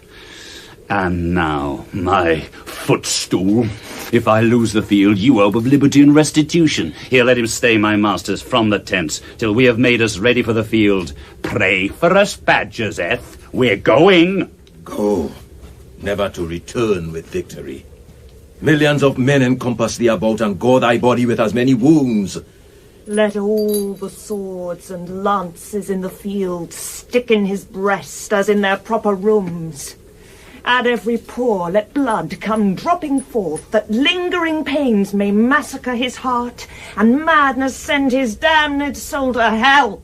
Fair Zabina, we may curse his power, the heavens may frown, the earth for anger quake, but such a star hath influence in his sword as rules the skies and countermands the gods more than Cimmerian Styx or destiny. And then shall we in this detested guise, with shame, with hunger, and with horror, aye, gripping our bowels with retorted thoughts, and have no hope to end our ecstasies. Why should we live? Oh, wretches, beggars, slaves, why live we, Bajazeth? And build up nests so high within the region of the air by living long in this oppression that all the world will see and laugh to scorn the former triumphs of our mightiness in this obscure, infernal servitude. Oh, life more loathsome to my vexed thoughts than noisome parbreak of the Stygian snakes which fills the nooks of hell with standing air, infecting all the ghosts with cureless griefs. O dreary engines of my loathed sight, that sees my crown, my honour, and my name thrust under yoke and thraldom of a thief. Why feed ye still on day's accursed beams, and sink not quite into my tortured soul? You see my wife, my queen and empress, brought up and propped by the hand of fame, queen of 15 contributory queens, now thrown to rooms of black abjection, smeared with blots of basest drudgery, and villainous to shame, disdain, and misery. Accursed Bajazeth, whose words of wrath that would with pity cheer Sabina's heart and make our souls resolve in ceaseless tears. Sharp hunger bites upon and gripes the root from whence the issues of my thoughts do break. Oh, poor Sabina, oh, my queen, fetch me some water for my burning breast to cool and comfort me with longer date, that in the shortened sequel of my life I may pour forth my soul into thine arms with words of love, whose moaning intercourse hath hitherto been stayed with wrath and hate of our expressless banned inflictions. Sweet Bajazeth, I will prolong thy life as long as any blood or spark of breath can quench or cool the torments of my grief.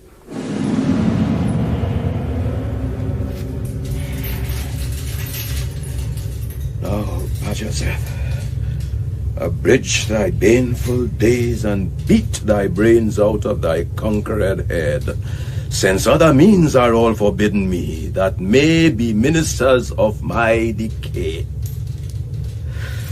Oh, highest lamp of ever-living Jehovah, cursed day infected with my griefs, hide now thy stained face in endless night and shut the windows of the lightsome heavens. Let ugly darkness with her rusty coach, engirt with tempest wrapped in pitchy clouds, smother the earth with never-fading mists. And let her horses from their nostrils breathe rebellious winds and dreadful thunderclaps, that in this terror Tamburlaine may live, and my pined soul resolved in liquid air may still excruciate his tormented thoughts. Then let the strong dart of senseless cold pierce through the center of my withered heart and make my passage for my loathing life.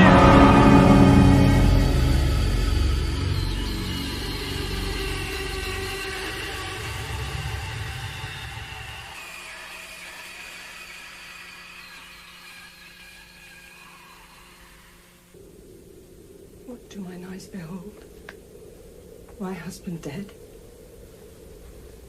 His skull all riven in twain? His brains dashed out? The brains of Bajazeth, my lord and sovereign? Oh, Bajazeth, my husband and my lord. Oh, Bajazeth, O Turk, O Emperor, give him his liquor. Not I. Bring milk and fire and my blood, I bring him again. Tear me in pieces. Give me the sword with a bowl of wildfire upon it. Down with him. Go to, my child, away, away, away. Oh, save that infant, save him, save him. Even I speak to her. The sun was down. streamers. White, red, black. Here, here, here. Fling the meat in his face. Tamburlaine. Tamburlaine, let the soldiers be buried. Hell, death. Tamburlaine! Hell! Make ready my coach, my chair, my jewels. I come. I come.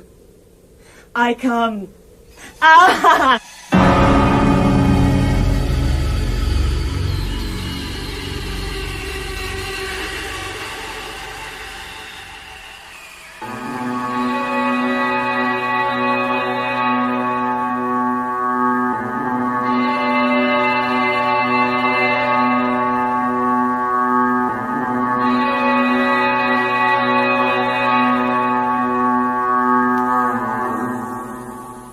Zenocrate, that lives to see Damascus' walls dyed with Egyptian blood, thy father's subjects and thy countrymen, the streets stroud with dissevered joints of men, and wounded bodies gasping yet for life.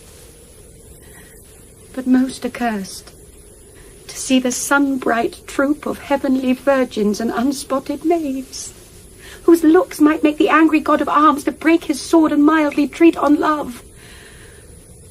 On horsemen's lances to be hoisted up and guiltlessly endure a cruel death. O Tamburlaine, wert thou the cause of this, that turned Zenocrate thy dearest love, whose lives were dearer to Zenocrate than her own life or aught save thine own love?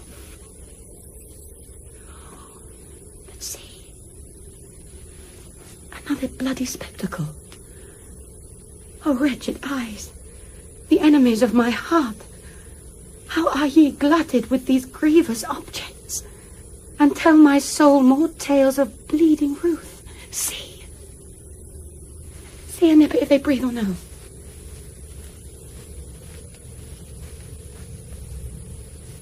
No breath, nor sense, nor motion in them both.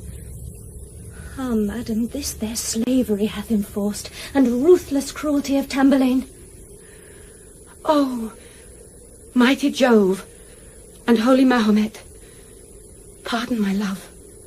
Oh, pardon his contempt of earthly fortune and respect of pity, and let not conquest ruthlessly pursued be equally against his life incensed in this great Turk and hapless empress.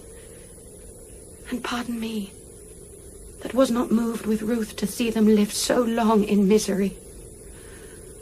Oh, what may chance to thee, Zenocrate? Madam, content yourself, and be resolved. Your love hath fortune so at his command, that she shall stay and turn her wheel no more, as long as life maintains his mighty arm that fights for honour to adorn your head. What other heavy news now brings Philemus? Madam, your father and the Arabian king, the first defector of your excellence, comes now as Turnus gainst Aeneas did, armed with lance into the Egyptian fields, ready for battle gainst my lord the king. Now, shame and duty, love and fear, presents 1,000 sorrows to my martyred soul. Whom should I wish the fatal victory, when my poor pleasures are divided thus, and racked by duty from my cursed heart? My father and my first betrothed love must fight against my life and present love, wherein the change I use condemns my faith and makes my deeds infamous through the world.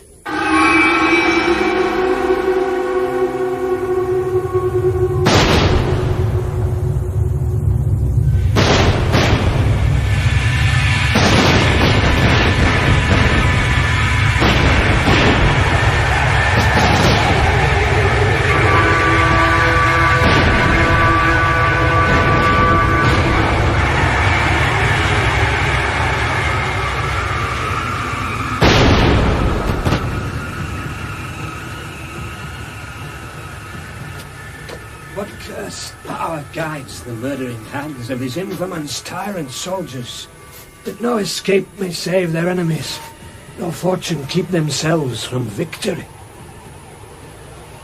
Lie down, Arabia, wounded to the death.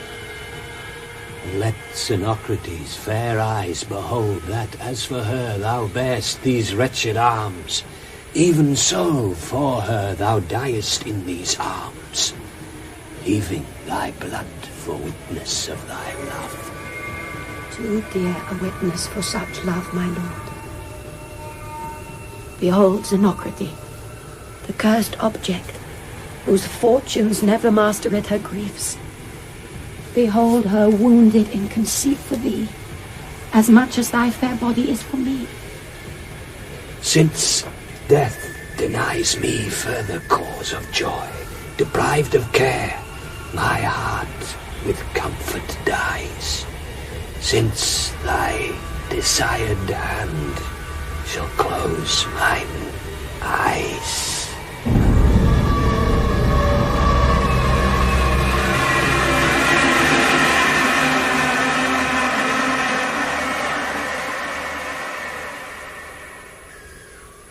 Come, happy father of Zenocrate, a title higher than thy Soldan's name. Though my right hand have thus enthralled thee, thy princely daughter here shall set thee free.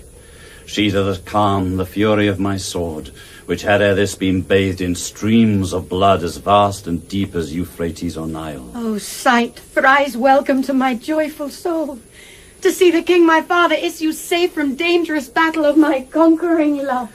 Well met, my only dear Zenocrate. Though with the loss of Egypt and my crown, 'Twas I, my lord, that gat the victory, and therefore grieve not at your overthrow, since I shall render all into your hands, and add more strength to your dominions than ever yet confirmed the Egyptian crown. The god of war resigns his room to me, meaning to make me general of the world. Jove, viewing me in arms, looks pale and wan, fearing my power should pull him from his throne. Where'er I come, the fatal sisters sweat and grisly death by running to and fro to do their ceaseless homage to my sword. And here in Afric, where it seldom rains, since I arrived with my triumphant host, have swelling clouds drawn from wide gasping wounds been oft resolved in bloody purple showers, a meteor that might terrify the earth and make it quake with every drop it drinks. Millions of souls sit on the banks of Styx, waiting the back return of Charon's boat. Hell and Elysium swarm with ghosts of men that I have sent from sundry foughten fields to spread my fame through hell and up to heaven. And see, my lord, a sight of strange import. Emperors and kings lie breathless at my feet. The Turk and his great emperors, as it seems, left to themselves while we were at the fight, have desperately dispatched their slavish lives. With them Arabia too hath left his life, all sights of power to grace my victory. And such are objects fit for Tamburlaine, wherein as in a mirror may be seen his honour, that consists in shedding blood when men presume to manage arms with him. mighty hath God and Mohammed made thy hand, renowned Tamburlaine, to whom all kings of force must yield their crowns and emperies. And I am pleased with this my overthrow, if, as beseems a person of thy state, thou hast with honour used Zenocrate. Her state and person wants no pomp, you see, and for all blot of foul inchastity I record heaven, her heavenly self is clear. Then let me find no further time to grace her princely temples with the Persian crown. But here, these kings that on my fortunes wait and have been crowned for proved worthiness, even by this hand that shall establish them, shall now, adjoining all their hands with mine, invest her here my queen of Persia. What saith the noble Soldan and Zenocrate? I yield with thanks and protestations of endless honour to thee for her love. Then doubt I not but fair Zenocrate will soon consent to satisfy us both. Else should I much forget myself, my lord. Then let us set the crown upon her head that hath long lingered for so high a seat. My hand is ready to perform the deed, for now her marriage time shall work us rest. And here's the crown, my lord. Help set it on. Then sit thou down, divine Zenocrate, And here we crown thee Queen of Persia, and all the kingdoms and dominions that late the power of Tamburlaine subdued. And now, my lords and loving followers that purchase kingdoms by your martial deeds, cast off your armour, put on scarlet robes, mount up your royal places of estate, environed with troops of noblemen, and there make laws to rule your provinces. Hang up your weapons on outside east post, for Tamburlaine takes truce with all the world. Thy first betrothed love, Arabia, shall we with honour as beseems entomb with this great Turk and his fair empress. Then after all these solemn exequies, we will our celebrated rites of marriage solemnize.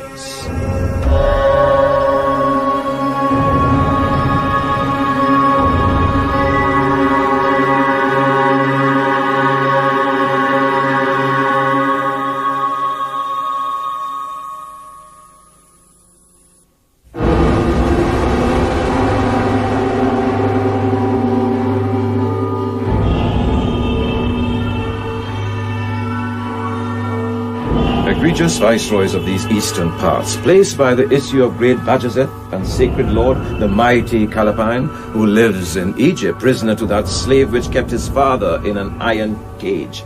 Now have we marched from fair Natolia 200 leagues, and on the Danubius banks our warlike host in complete armor rest, where Sigismund, the king of Hungary, shall meet our person to conclude a truce. What? Shall we parley with the Christian, or cross the stream and meet him in the field? King of Natolia, let us treat of peace. We all are glutted with the Christian's blood and have a greater foe to fight against. Proud Tamburlaine, that now in Asia, near Garen's head doth set his conquering feet, and means to fire Turkey as he goes. Against him, my lord, must you address your power. Besides, King Sigismund hath brought from Christendom more than his camp of stout Hungarians, Slavonians, Armanes, Rutters, Muffs, and Danes, that with a halberd lance and murdering axe will hazard that we might with surety hold. Though from the shortest northern parallel millions of soldiers cut the Arctic line, bringing the strength of Europe to these arms, our Turkey blades shall glide through all their throats, and make this champion meet a bloody fen. Yet stout Orcanes, prorex of the world, since Tamburlaine hath mustered all his men, marching from Cairo northward with his camp to Alexandria and the frontier towns, meaning to make a conquest of our land, 'tis requisite to parley for a peace with Sigismund, the king of Hungary, and save our forces for the hot assaults proud Tamburlaine intends Natolia. Viceroy of Byron, wisely hast thou said. My realm, the centre of our empery, once lost, all Turkey would be overthrown, and for that cause the Christians shall have peace.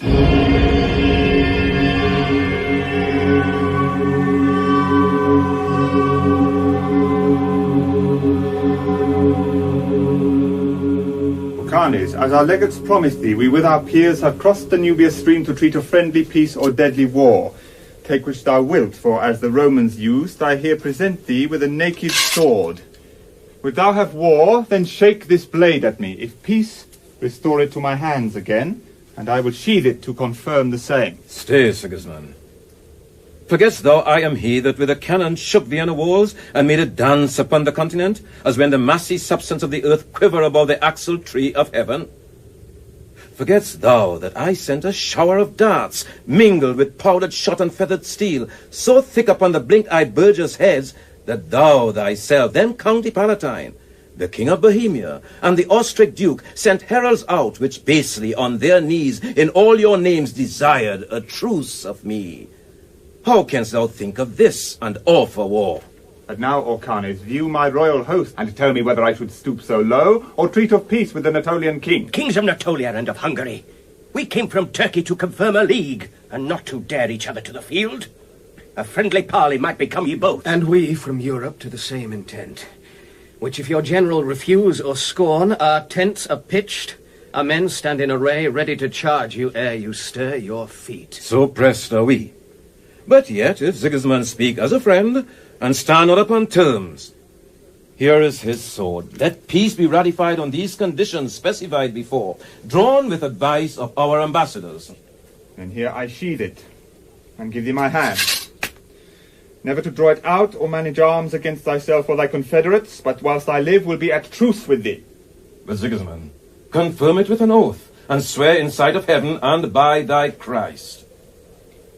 By him that made the world and saved my soul, the Son of God and issue of a maid, sweet Jesus Christ, I solemnly protest and vow to keep this peace inviolable. By sacred Mohammed, the friend of God, I swear to keep this truce inviolable, of whose condition and our solemn oaths, signed with our hands, each shall retain a scroll as memorable witness of our league.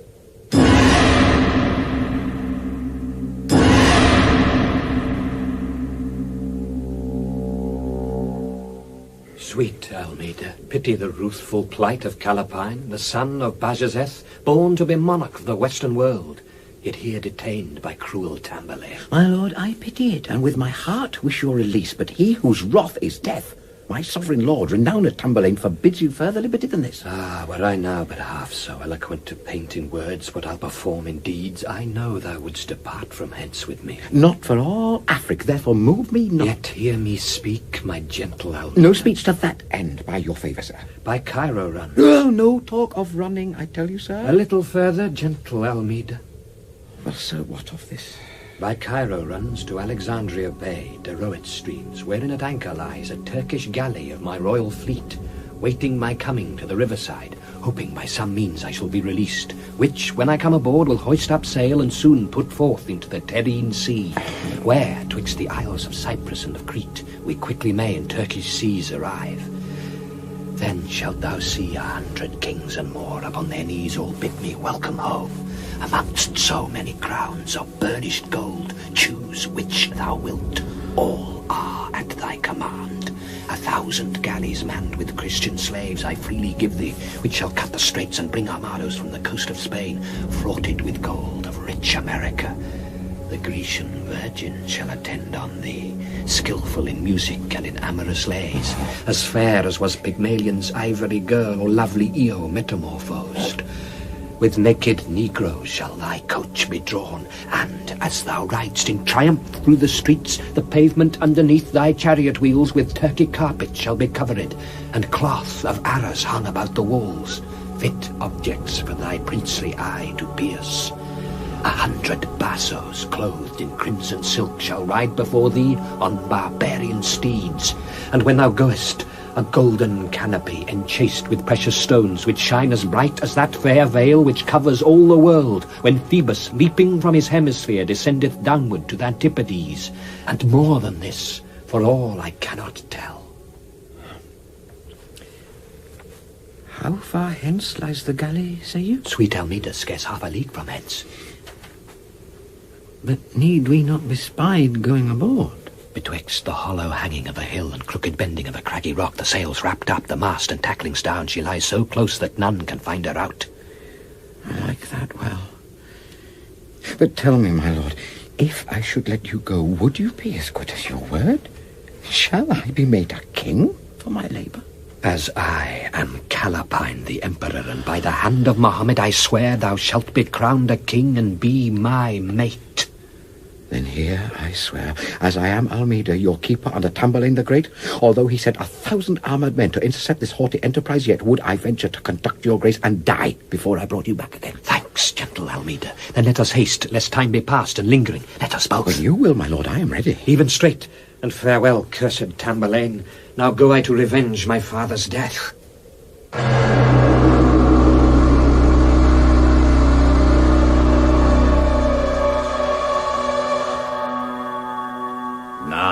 Bright Zenocrate, the world's fair eye, whose beams illuminate the lamps of heaven, whose cheerful looks do clear the cloudy air and clothe it in a crystal livery.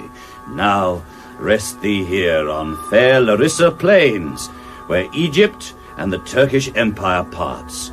Between thy sons that shall be emperors, and every one commander of a world. Sweet Tamburlaine, when wilt thou leave these arms, and save thy sacred person free from scathe and dangerous chances of the wrathful war? When heaven shall cease to move on both the poles, and when the ground whereon my soldiers march shall rise aloft and touch the horned moon, and not before, my sweet Zenocrate, sit up and rest thee like a lovely queen.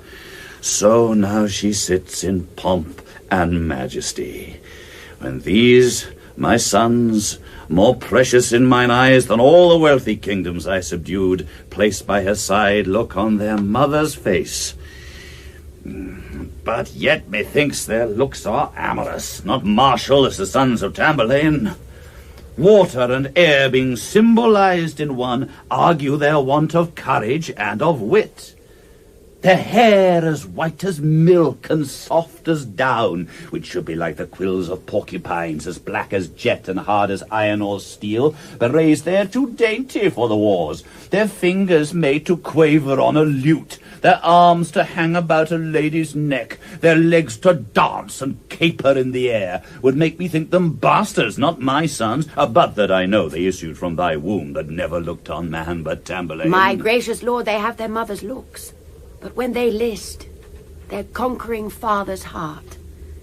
This lovely boy, the youngest of the three, not long ago bestrid a Scythian steed, trotting the ring and tilting at a glove, which when he tainted with his slender rod, he reined him straight and made him so curvet, as I cried out for fear he should have fallen. Well done, my boy. Thou shalt have shield and lance, armour of proof, horse, helm, and curtlax, and I would teach thee how to charge thy foe and harmless run among the deadly pikes.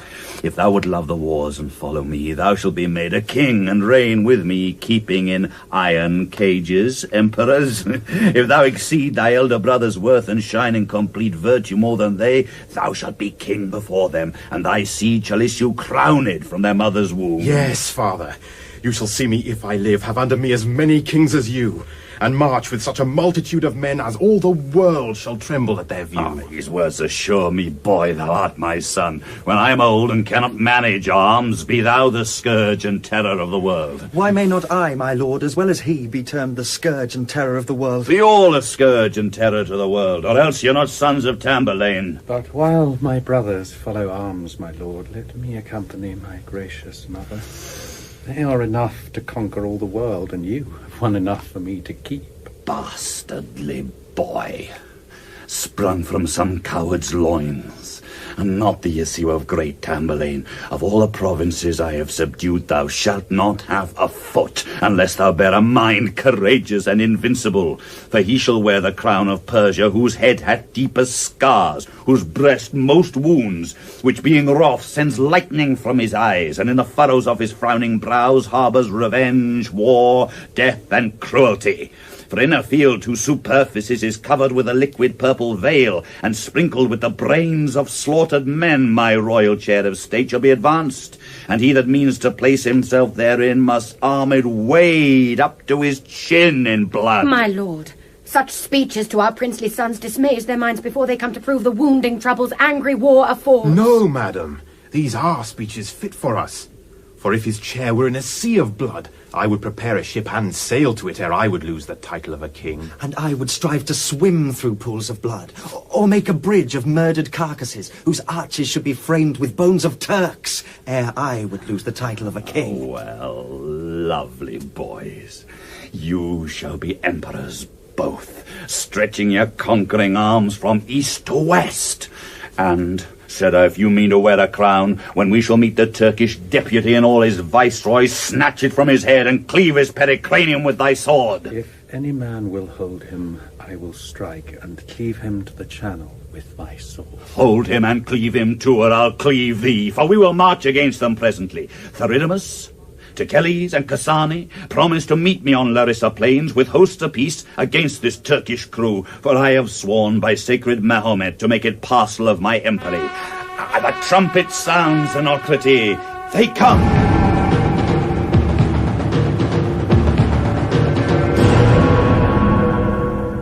Welcome, Theridanes, King of Argia. My lord, the great and mighty Tamburlaine, arch-monarch of the world, I offer here my crown, myself, and all the power I have in all affection at thy kingly feet. Oh, thanks, good Theridanes. Under my colours march 10,000 Greeks, and of Argia and Afric's frontier towns, twice 20,000 valiant men-at-arms, all which have sworn to sack Natolia. 500 brigandines are under sail, meet for your service on the sea, my lord, that launching from Argia to Tripoli will quickly ride before Natolia and batter down the castles on the shore. Well said, Argia. Receive thy crown again.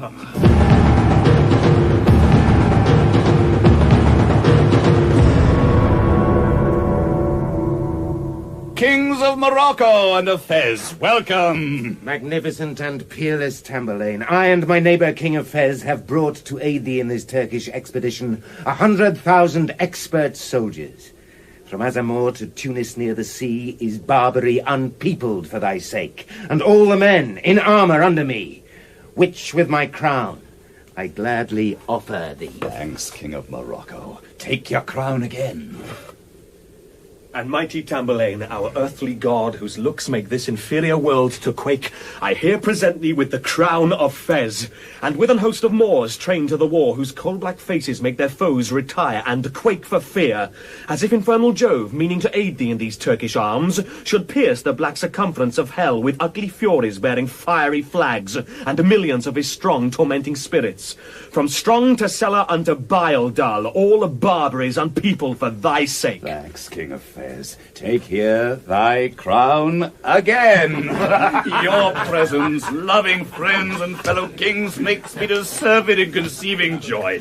If all the crystal gates of Jove's high court were open wide, and I might enter in to see the state and majesty of heaven, it could not more delight me than your sight. Now will we banquet on these plains awhile, and after march to Turkey with our camp in numbers more than are the drops that fall when Boreas vents 1,000 swelling clouds. And proud Orcanes of Natolia, with all his viceroys, should be so afraid that though the stones as at Deucalion's flood were turned to men, he should be overcome. Such lavish will I make of Turkish blood that Jove shall send his winged messenger to bid me sheathe my sword and leave the field. The sun, unable to sustain the sight, shall hide his head in Thetis' watery lap, and leave his steeds to fair Boetes' charge, for half the world shall perish in this fight. Then will we triumph. Banquet and carouse! Cooks shall have pensions to provide us cates, and glut us with the dainties of the world. Lacrima Christi and Calabrian wine shall common soldiers drink in quaffing bowls. Aye, liquid gold when we have conquered him, mingled with coral and with orient pearl. Come, let us banquet and carouse the while.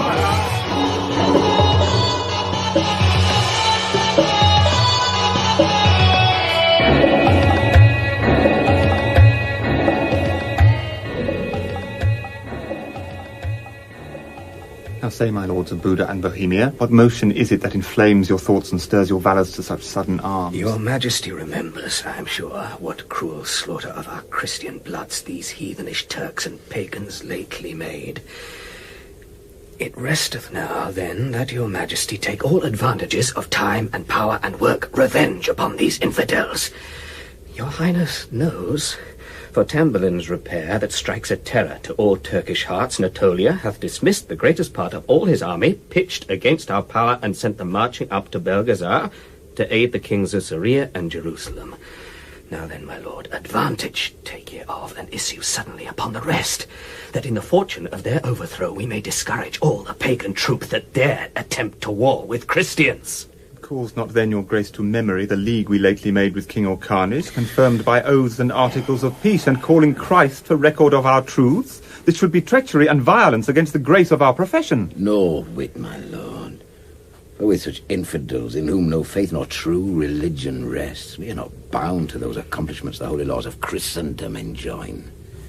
But as the faith which they profanely plight is not by necessary policy to be esteemed assurance for ourselves, so what we vow to them should not infringe our liberty of arms and victory. Though I confess the oaths they undertake breed little strength to our security, yet those infirmities that thus defame their faiths, their honours, and their religion should not give us presumption to the like. Our faiths are sound and must be consummate, religious, righteous, and inviolate. Assure your grace, 'tis superstition to stand so strictly on dispensive faith.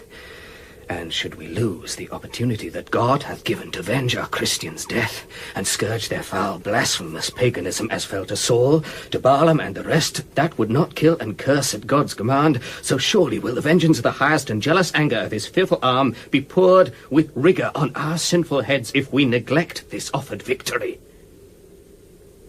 Then arm, my lords, and issue suddenly, giving commandment to our general host with expedition to assail the pagan and take the victory our God hath given.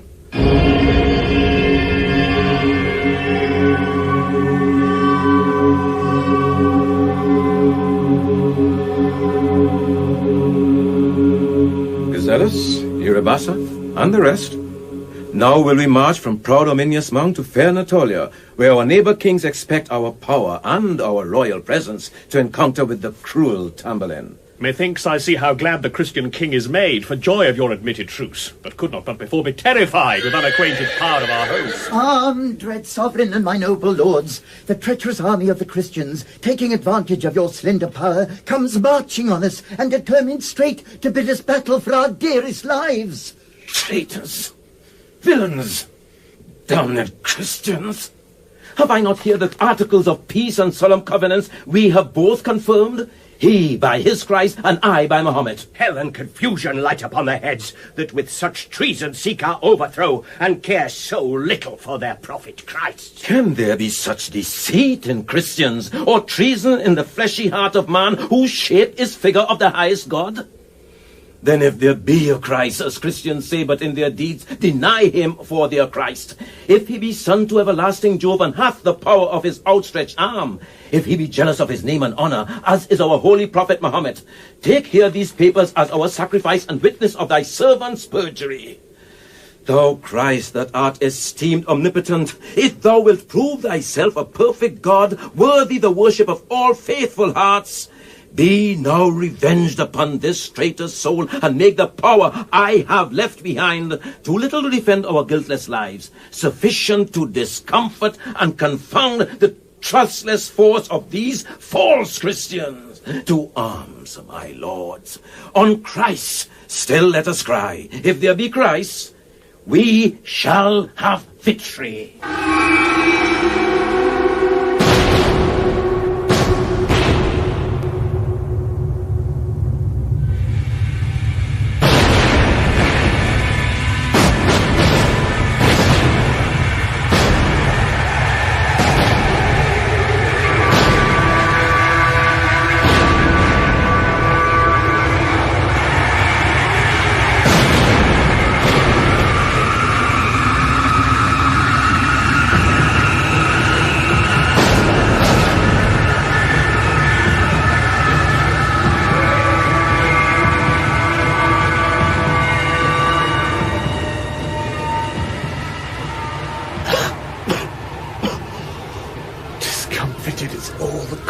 Host, and God hath thundered vengeance from on high for my accursed and hateful perjury.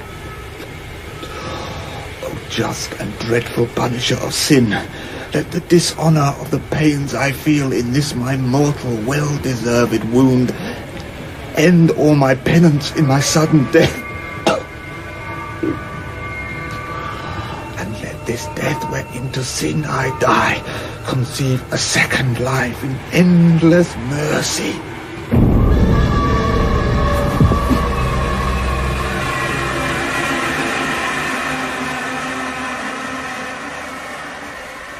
Now lie the Christians bathing in their bloods, and Christ, or Mahomet, hath been my friend. See, here the perjured traitor hungry, bloody and breathless for his villainy. Now shall his barbarous body be a prey to beasts and fowls, and all the winds shall breathe through shady leaves of every senseless tree, murmurs and hisses for his heinous sin. What sayest thou yet, Gazelus, to his foil, which we refer to justice of his Christ, and to his power, which here appears as full as rays of Cynthia to the clearest sight? 'Tis but the fortune of the wars, my lord, whose power is often proved a miracle. Yet in my thoughts shall Christ be honored, not doing Mahomet an injury, whose power had shared in this our victory. And since this miscreant hath disgraced his faith and died a traitor both to heaven and earth, we will both watch and ward, shall keep his trunk amidst these plains for fowls to prey upon. Go, Uribassa, give it straight in charge. I will, my lord. And now, Gazelus, let us haste and meet our army and our brother of Jerusalem, of Soria, Trebizond, and Amasia.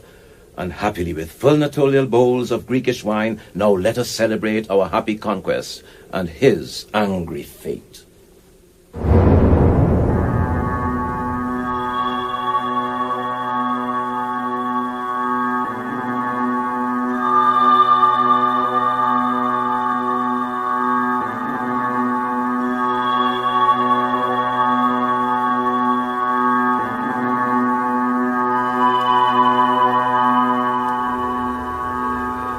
Black is the beauty of the brightest day.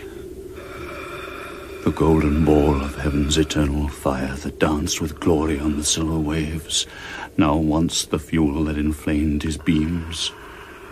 And all with faintness and for foul disgrace he binds his temples with a frowning cloud, ready to darken earth with endless night. Zenocrate, that gave him light and life, whose eye shot fire from their ivory bowers and tempered every soul with lively heat, now by the malice of the angry skies, whose jealousy admits no second mate, draws in the comfort of her latest breath, all dazzled with the hellish mists of death. Now walk the angels on the walls of heaven as sentinels to warn the immortal souls to entertain divine Zenocrate. Apollo, Cynthia, and the ceaseless lamps that gently looked upon this loathsome earth shine downwards now no more, but deck the heavens to entertain divine Zenocrate. The crystal springs whose taste illuminates refined eyes with an eternal sight, like triad silver runs through paradise to entertain divine Zenocrate. The cherubims and holy seraphims that sing and play before the King of Kings use all their voices and their instruments to entertain divine Zenocrate. And in this sweet and curious harmony, the God that tunes this music to our souls holds out his hand in highest majesty to entertain divine Zenocrate. And let some holy trance convey my thoughts up to the palace of the imperial heaven, that this my life may be as short to me as are the days of sweet Zenocrate. Physicians, will no physic do her good? My lord, your majesty shall soon perceive, and if she pass this fit, the worst is past. Tell me, how fares my fair Zenocrate? I fare, my lord, as other empresses, that when this frail and transitory flesh hath sucked the measure of that vital air that feeds the body with his dated health, wanes with enforced and necessary change. May never such a change transform my love, in whose sweet being I repose my life, whose heavenly presence, beautified with health, gives light to Phoebus and the fixed stars, whose absence makes the sun and moon as dark as when opposed in one diameter their spheres are mounted on the serpent's head, or else descended to his winding train. Live still, my love, and so conserve my life, or dying be the author of my death. Live still, my lord. Oh, let my sovereign live, and sooner let the fiery element dissolve and make your kingdom in the sky, than this base earth should shroud your majesty. For should I but suspect your death by mine, the comfort of my future happiness, and hope to meet your highness in the heavens, turned to despair, would break my wretched breast, and fury would confound my present rest. Let me die, my love. Yet let me die with love and patience. Let your true love die. Your grief and fury hurts my second life. Yet let me kiss my lord before I die. And let me die with the kissing of my lord.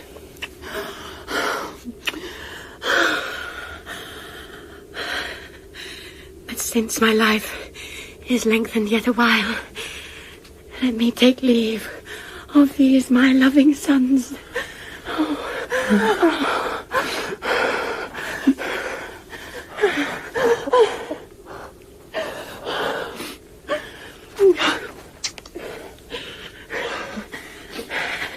And of my lords, whose true nobility have merited my latest memory. Sweet sons, farewell. In death, resemble me, and in your lives, your father's excellency. Some music. music, and my fit will cease, my lord. Proud fury, an intolerable fit that dares torment the body of my love and scourge the scourge of the immortal god. Now those spheres where Cupid used to sit, wounding the world with wonder and with love, sadly supplied with pale and ghastly death, whose darts do pierce the centre of my soul. Her sacred beauty hath enchanted heaven, and had she lived before the siege of Troy, Helen, whose beauty summoned Greece to arms and drew 1,000 ships to Tenedos, had not been named in Homer's Iliad. Her name had been in every line he wrote. Or had those wanton poets for whose birth old Rome was proud but gazed a while on her, no Lesbia nor Corinna had been named. Zenocrate had been the argument of every epigram or elegy.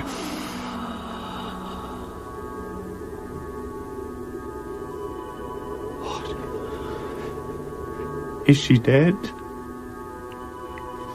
Techelles, draw thy sword and wound the earth, that it may cleave in twain, and we descend into the infernal vaults to hail the fatal sisters by the hair, and throw them in the triple moat of hell for taking heads by fair Zenocrate.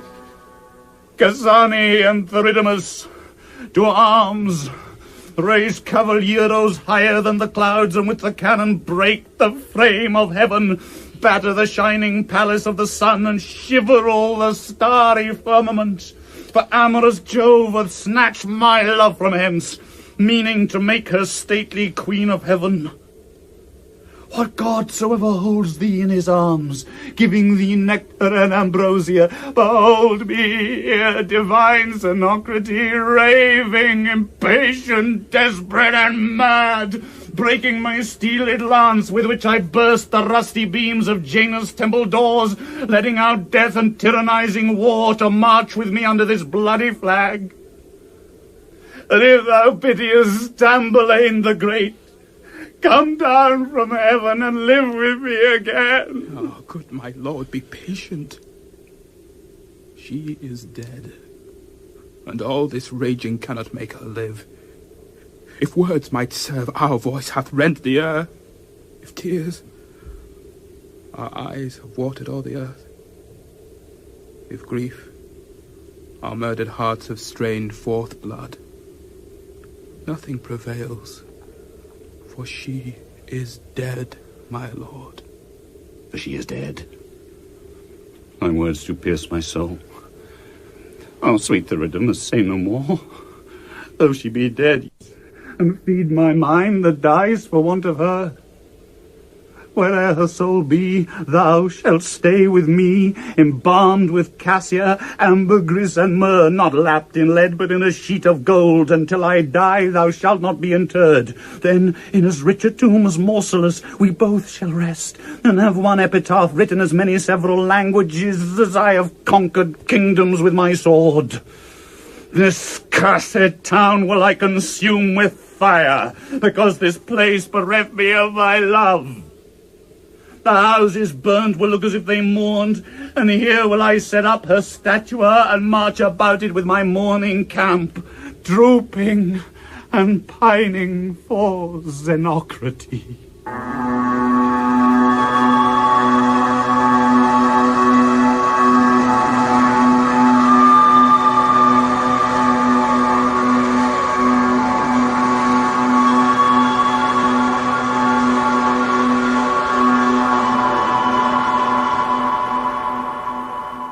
Long live Callapine, Emperor of Turkey.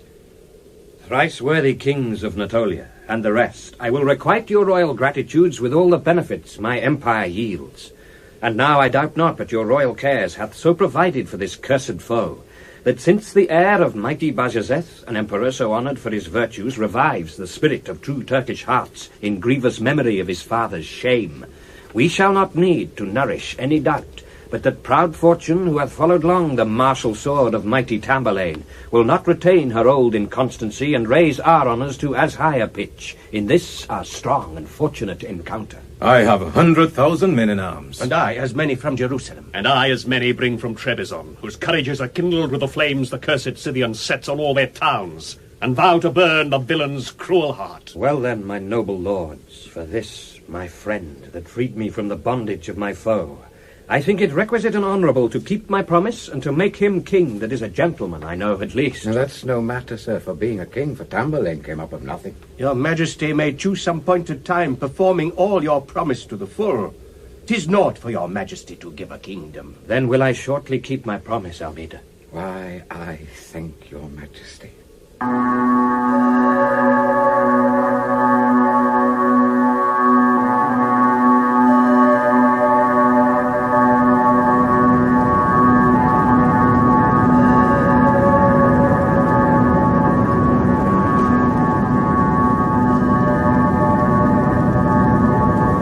Burn the turrets of this cursed town, flame to the highest region of the air, and kindle heaps of exhalations that being fiery meteors may presage death and destruction to the inhabitants. Over my zenith hang a blazing star that may endure till heaven be dissolved, fed with the flesh supply of earthly dregs, threatening a death and famine to this land. Flying dragons, lightning, fearful thunderclaps singe these fair plains and make the seam as black as is the island where the Furies march, compass with Lethe, Styx, and Phlegethon, because my dear Zenocrate is dead. This pillar placed in memory of her, where in Arabian, Hebrew, Greek is writ, this town being burnt by Tamburlaine the Great forbids the world to build it up again. And here, this mournful streamer shall be placed, wrought with the Persian and Egyptian arms, to signify she was a princess born, and wife unto the monarch of the East. And here this table is a register of all her virtues and perfections. And here, the picture of Zenocrate, that hanging here will draw the gods from heaven, and cause the stars fixed in the southern arc, whose lovely faces never any viewed that have not passed the centre's latitude, as pilgrims travel to our hemisphere only to gaze upon Zenocrate. Thou shalt not beautify Larissa plains, but keep within the circle of mine arms. At every town and castle I besiege, thou shalt be set upon my royal tent. And when I meet an army in the field, those looks will shed such influence in my camp, as if Bellona, goddess of the war, threw naked swords and sulphur balls of fire upon the heads of all our enemies. And now, my lords, advance your spears again. Sorrow no more, my sweet Casani, now. Boys, leave to mourn. This town shall ever mourn, being burnt to cinders for your mother's death. If I had wept a sea of tears for her, it would not ease the sorrow I sustain. As is that town, so is my heart consumed with grief and sorrow for my mother's death. My mother's death hath mortified my mind, and sorrow stops the passage of my speech. But now, my boys, leave off and list to me, that me to teach you rudiments of war. I'll have you learn to sleep upon the ground. March in your armour. Freezing cold, hunger and thirst, right adjuncts of the war. And after this, to scale a castle wall, besiege a fort, to undermine a town, and make whole cities caper in the air. When this is done, then are ye soldiers and worthy sons of Tamburlaine the Great. Lord, this is but dangerous to be done. We may be slain or wounded ere we learn. Villain, art thou the son of Tamburlaine and fearst to die? With a curtle-axe to hew thy flesh and make a gaping wound? Hast thou beheld a peal of ordnance strike a ring of pikes mingled with shot and horse, whose shattered limbs being tossed as high as heaven hang in the air as thick as sunny motes? And canst thou, coward, stand in fear of death?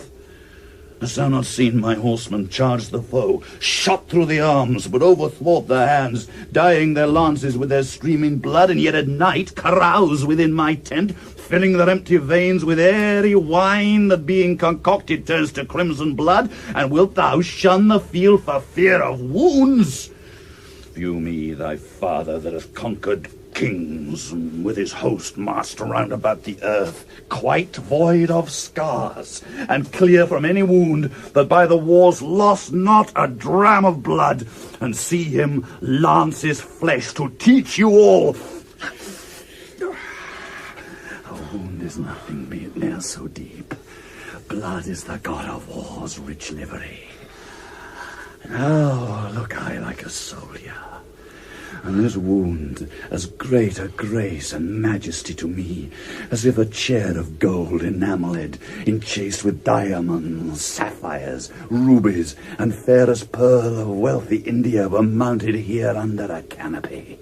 And I sat down, clothed with the massy robe that late adorned the Afric potentate whom I brought bound under Damascus walls.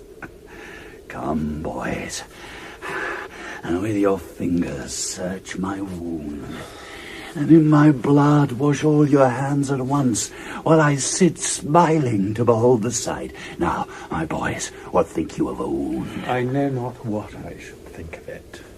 Methinks 'tis a pitiful sight. 'Tis nothing. Give me a wound, father. Hand me another, my lord. Come, Sarah, give me your arm. Here, father. Cut it bravely as you did your own. It shall suffice. Thou darest abide a wound, my boy. Thou shalt not lose a drop of blood before we meet the army of the Turk. But then run desperate through the thickest throngs, dreadless of blow, of bloody wounds and death, and let the burning of Larissa walls, my speech of war, and this my wound you see, teach you, my boys, to bear courageous minds, fit for the followers of great Tamburlaine. Usumcasane, now, come, let us march towards Techelles and Theridanes, that we have sent before to fire the towns, the towers and cities of these hateful Turks, and hunt that coward faint-heart, run away with that accursed traitor Almeida, till fire and sword have found them at a bay. I long to pierce his bowels with my sword. And let us see if coward Callapine dare levy arms against our puissance, that we may tread upon his captive neck and treble all his father's slaveries.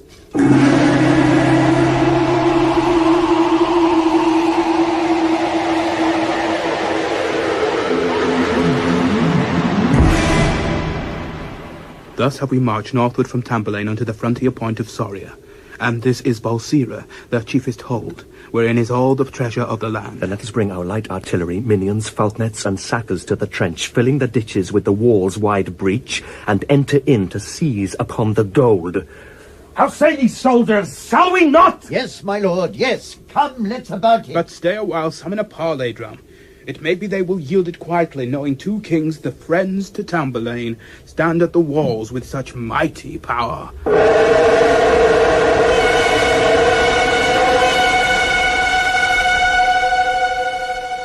What require you, my masters?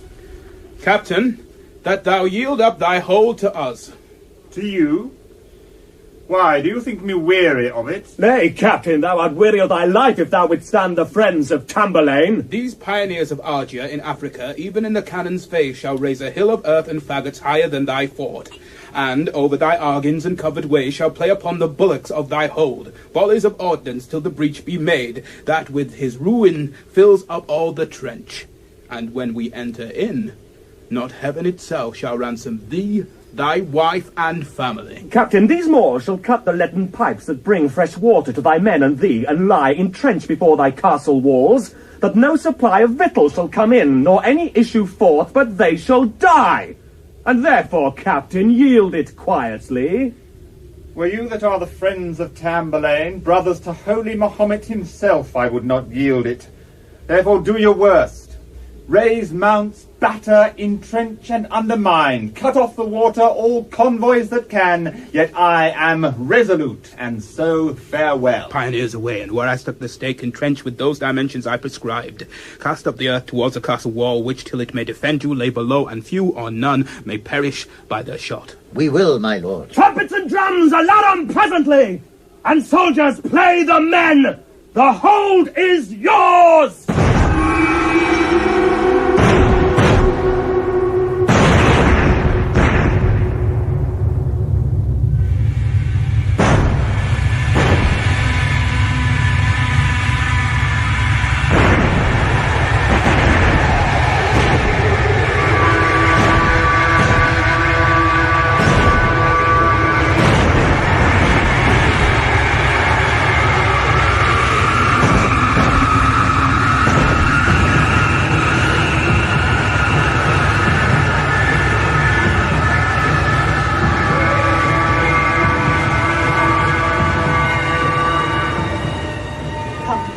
lord, and let us haste from hence along the cave that leads beyond the foe. No hope is left to save this conquered hold. A deadly bullet gliding through my side lies heavy on my heart. I cannot live. I feel my liver pierced and all my veins that there begin and nourish every part mangled and torn, and all my entrails bathed in blood that straineth from their orifices. Farewell, sweet wife, sweet son, farewell. I die.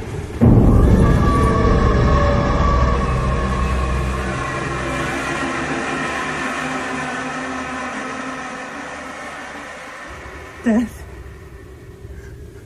whither art thou gone that both we live? Come back again, sweet death, and strike us both. 1 minute end our days, and 1 sepulchre contain our bodies. Death, why comest thou not? Well, this must be the messenger for thee. Now, ugly death, stretch out thy sable wings, and carry both our souls where this remains. Tell me, sweet boy, art thou content to die? These barbarous Scythians, full of cruelty, and Moors in whom was never pity found, will hew us piecemeal, put us to the wheel, or else invent some torture worse than that. Therefore die by thy living mother's hand, who gently now will lance thy ivory throat and quickly rid thee both of pain and life. Mother, dispatch me, or I'll kill myself. For think ye I can live and see him dead? Give me your knife, good mother, or strike home. The Scythians shall not tyrannize on me. Sweet mother, strike, that I may meet my father.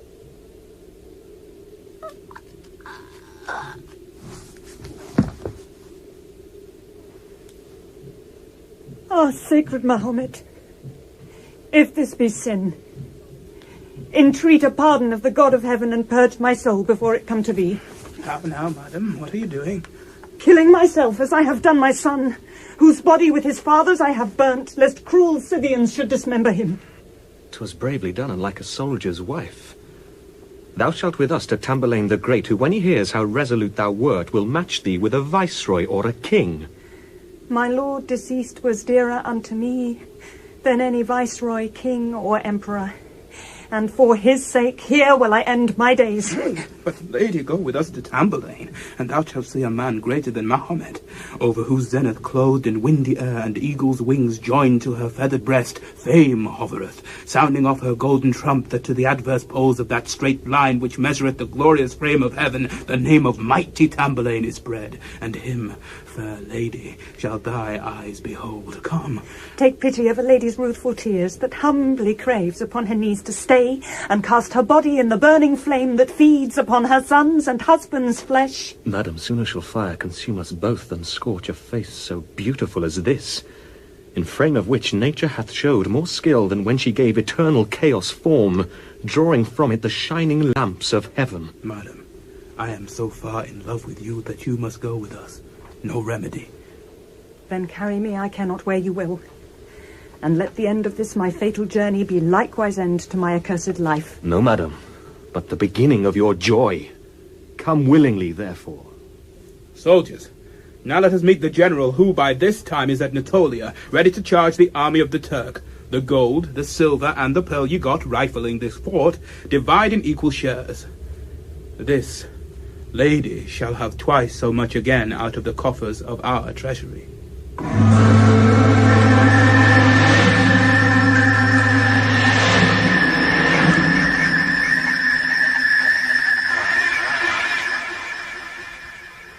Renowned Emperor, mighty Callapine, God's great lieutenant over all the world. Here at Aleppo, with an host of men, lies Tamburlaine, this king of Persia, in number more than are the quivering leaves of Ida's forest, where your highness hounds with open cry pursues the wounded stag, who means to girt Natolia's walls with siege, fire the town, and overrun the land. My royal army is as great as his, that from the bounds of Phrygia to the sea which washeth Cyprus with his brinish waves, covers the hills, the valleys, and the plains. Viceroys and peers of Turkey, play the men. Whet all your swords to mangle Tamburlaine, his sons, his captains, and his followers. By Mahomet, not one of them shall live.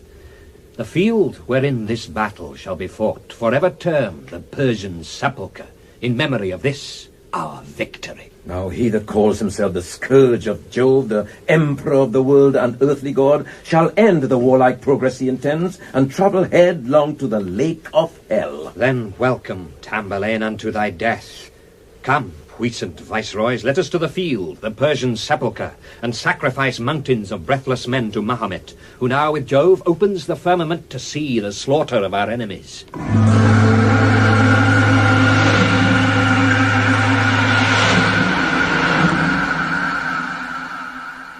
How now, Cassani? See a knot of kings sitting as they were a-telling riddles. Lord, your presence makes them pale and wan. Poor souls. They look as if their deaths were near. Why, so is he, Cassani. I am here. But yet, I'll save their lives and make them slaves. Ye petty kings of Turkey. I am come as Hector did into the Grecian camp to overdare the pride of Grecia and set his warlike person to the view of fierce Achilles, rival of his fame. I do you honour in the simile, for if I should, as Hector did Achilles, the worthiest knight that ever brand his sword, challenge in combat any of you all, I see how fearfully ye would refuse and fly my glove as from a scorpion. No, thou art fearful of thy army's strength, thou wouldst with overmuch of person fight.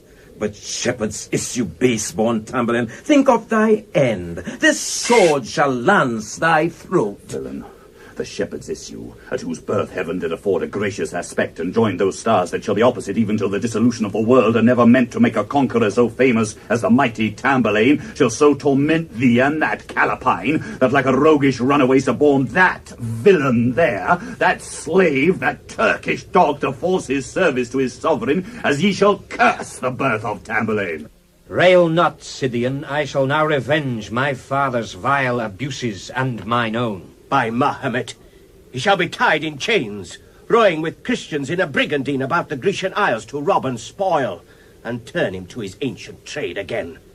Methinks the slave should make a lusty thief. Nay, when the battle ends all, we will meet and sit in council to invent some pain that may most vex his body and his soul. Sirrah, Callapine, I'll hang a clog about your neck for running away again. You shall not trouble me thus to come and fetch you. But as for you, Viceroy, you shall have bits, and harness like my horses, draw my coach. And when ye stay, be lashed with whips of wire. I'll have you learn to feed on provender, and in a stable lie upon the plank. But Tamburlaine, first thou shalt kneel to us and humbly crave a pardon for thy life. The common soldiers of our mighty host shall bring thee bound unto the general's tent. And all have jointly sworn thy cruel death, or bind thee in eternal torment's wrath. Well, sirs, diet yourselves. You know I shall have occasion shortly to journey you. See, father, how Almeida the jailer looks upon us. Villain, traitor, damned fugitive, I'll make thee wish the earth had swallowed thee. Seest thou not death within my wrathful looks? Go, villain, cast thee headlong from a rock, or rip thy bowels and rend out thy heart to appease my wrath, or else I'll torture thee, searing thy hateful flesh with burning irons and drops of scalding lead, while all thy joints be racked and beat asunder with a wheel. For if thou livest not, any element shall shroud thee from the wrath of Tamburlaine. Well, in despite of thee, he shall be king. Come, Almeida. Receive this crown of me. I here invest thee king of Ariadan. What? Take it, man. Good my lord, let me take it. Dost thou ask him leave? Here, take it. Go to, sirrah. Take your crown and make up the half-dozen. So, sirrah, now you're a king, you must give alms. So he shall. And wear thy head in his scutcheon. No, let him hang a bunch of keys on his standard to put him in remembrance he was a jailer. That when I take him, I may knock out his brains with them and lock you in the stable when you shall come sweating from my chariot. Away, let us to the field that the villain may be slain. Sirrah, prepare whips and bring my chariot to my tent, for as soon as the battle's done, I'll ride in triumph through the camp.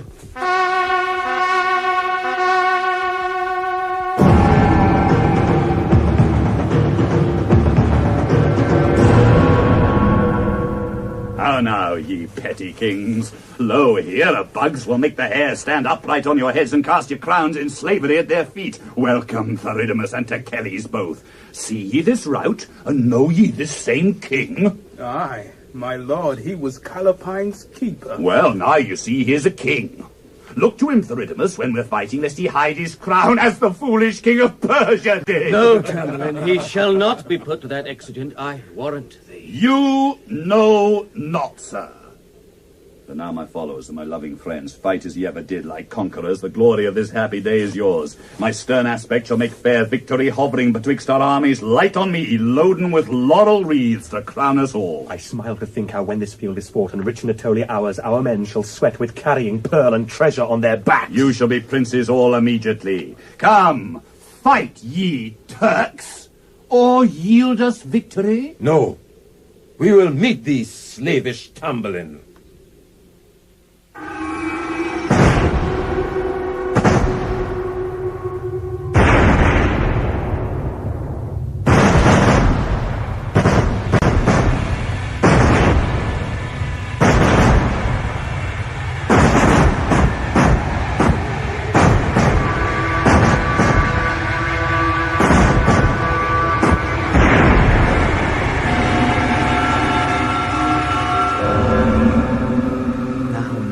Shine the golden crowns of these proud Turks, much like so many suns that half dismay the majesty of heaven.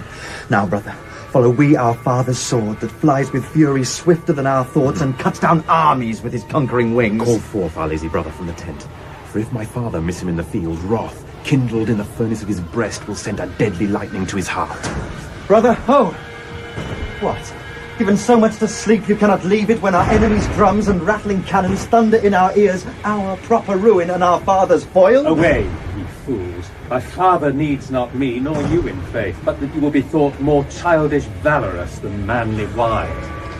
If half our camp should sit and sleep with me, my father were enough to scare the foe. You do dishonour to his majesty to think our helps will do him any good. Darest thou then be absent from the fight, knowing my father hates thy cowardice, and oft hath warned thee to be still in field, when he himself amidst the thickest troops beats down our foes to flesh our taintless swords? I know, sir, what it is to kill a man. Works remorse of conscience in me. I take no pleasure to be murderous, nor care for blood when wine will quench my thirst. Oh, cowardly boy! Fie for shame, come forth! Thou dost dishonour manhood and thy house. Go, go, tall stripling, fight you for us both, and take my other two-old brother here, a person like to prove a second Mars. It will please my mind as well to hear both you have won a heap of honour in the field, and left your slender carcasses behind, as if I lay with you for company. You will not go then? You say true. Were all the lofty mounts of Zonamundi that fill the midst of farthest Tartary turned into pearl and proffered for my stay, I would not bide the fury of my father, when, made a victor in these haughty arms, he comes and finds his sons have had no shares in all the honours he proposed for us. Take you the honour, I will take my ease. My wisdom shall excuse my cowardice. I go into the field before I leave.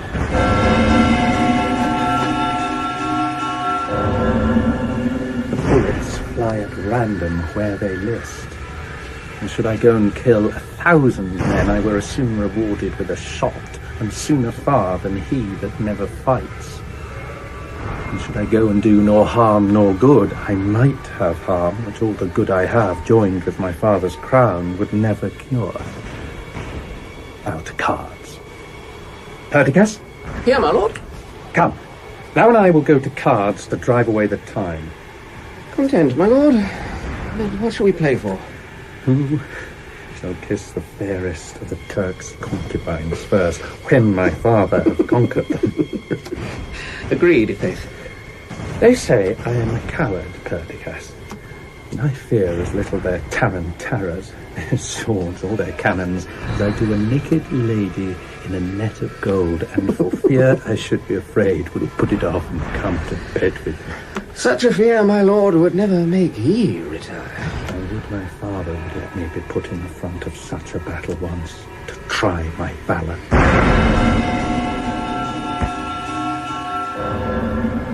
what a coil they keep, I believe there will be some hurt done anon amongst them.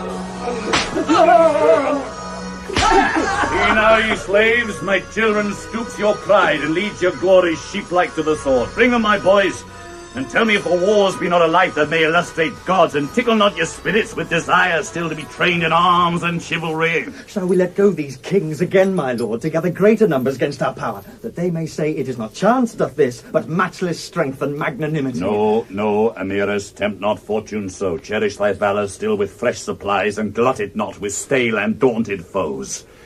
But where's this coward? Villain, not my son, but traitor to my name and majesty. Image of sloth and picture of a slave, the obloquy and scorn of my renown. How may my heart, thus fired with mine eyes, wounded with shame and killed with discontent, shroud any thought may hold my striving hands from martial justice on my wretched soul? Yet pardon him, I pray, your majesty. Let all of us entreat your highness pardon. Stand up, ye base unworthy soldiers. Know ye not yet the argument of arms? Good my lord, let him be forgiven for once, and we will force him to the field hereafter. Stand up, my boys, and I will teach ye arms, and what the jealousy of wars must do. O Samarcanda, where I breathed first, enjoyed the fire of his martial flesh.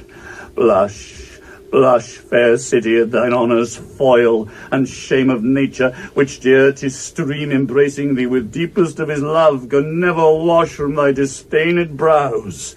Here, Jove, receive his fainting soul again. By Mahomet, thy mighty friend, I swear in sending to my issue such a soul, created of the massy dregs of earth, the scum and tartar of the elements, wherein was neither courage, strength, or wit, but folly, sloth, and a damned idleness, thou hast procured a greater enemy than he that darted mountains at thy head, shaking the burthen mighty Atlas bears, whereat thou trembling hidst thee in the air, clothed with a pitchy cloud for being seen. And now, ye cankered curs of Asia, that will not see the strength of Tamburlaine, although it shine as brightly as the sun, now you shall feel the strength of Tamburlaine, and by the state of his supremacy approve the difference twixt himself and you. Oh, sure is the difference twixt ourselves and thee, in this thy barbarous damned tyranny. Thy victories are grown so violent that shortly heaven, filled with the meteors of blood and fire thy tyrannies have made, will pour down blood and fire on thy head, whose scalding drops will pierce thy seething brains, and with our bloods revenge our bloods on thee. Villains, these terrors and these tyrannies, if tyrannies, wars, justice ye repute, I execute, enjoin me from above, to scourge the pride of such as heaven abhors, nor am I made arch-monarch of the world, crowned and invested by the hand of Jove for deeds of bounty or nobility. But since I exercise a greater name, the scourge of God and terror of the world, I must apply myself to fit those terms, in war, in blood, in death and cruelty, and plague such peasants as resist in me the power of heaven's eternal majesty. Theridanes, Techelles and Usumcasane, ransack the tents and the pavilions of these proud Turks, and take their concubines, making them bury this effeminate brat. For not a common soldier shall defile his manly fingers with so faint a boy. Then bring those Turkish harlots to my tent, and I'll dispose them as it likes me best. Meanwhile, take him in. We will, my lord. Oh, damned monster! Nay, a fiend of hell, whose cruelties are not so harsh as thine, nor yet imposed with such a bitter hate. Revenge it, Radamath and Aicus, and let your hates, extended in his pains, expel the hate wherewith he pains our souls. May never day give virtue to his eyes, whose sight composed of fury and of fire doth send such stern affections to his heart. May never spirit, vein, or artier feed the cursed substance of that cruel heart, but wanting moisture and remorseful blood, dry up with anger and consume with heat. Well, bark ye, dogs. I'll bridle all your tongues and bind them close with bits of burnished steel down to the channels of your hateful throats. And with the pains my rigour shall inflict, I'll make ye roar that earth may echo forth the far resounding torments ye sustain. I will with engines, never exercised, conquer, sack, and utterly consume your cities and your golden palaces, and with the flames that beat against the clouds incense the heavens and make the stars to melt as if they were the tears of Mahomet for hot consumption of his country's pride, until by vision or by speech I hear immortal Jove say, cease, my Tamburlaine. I will persist a terror to the world, making the meteors that like armed men are seen to march upon the towers of heaven run, tilting round about the firmament, and break their burning lances in the air for honour of my wondrous victories. Come, bring them in to our pavilion.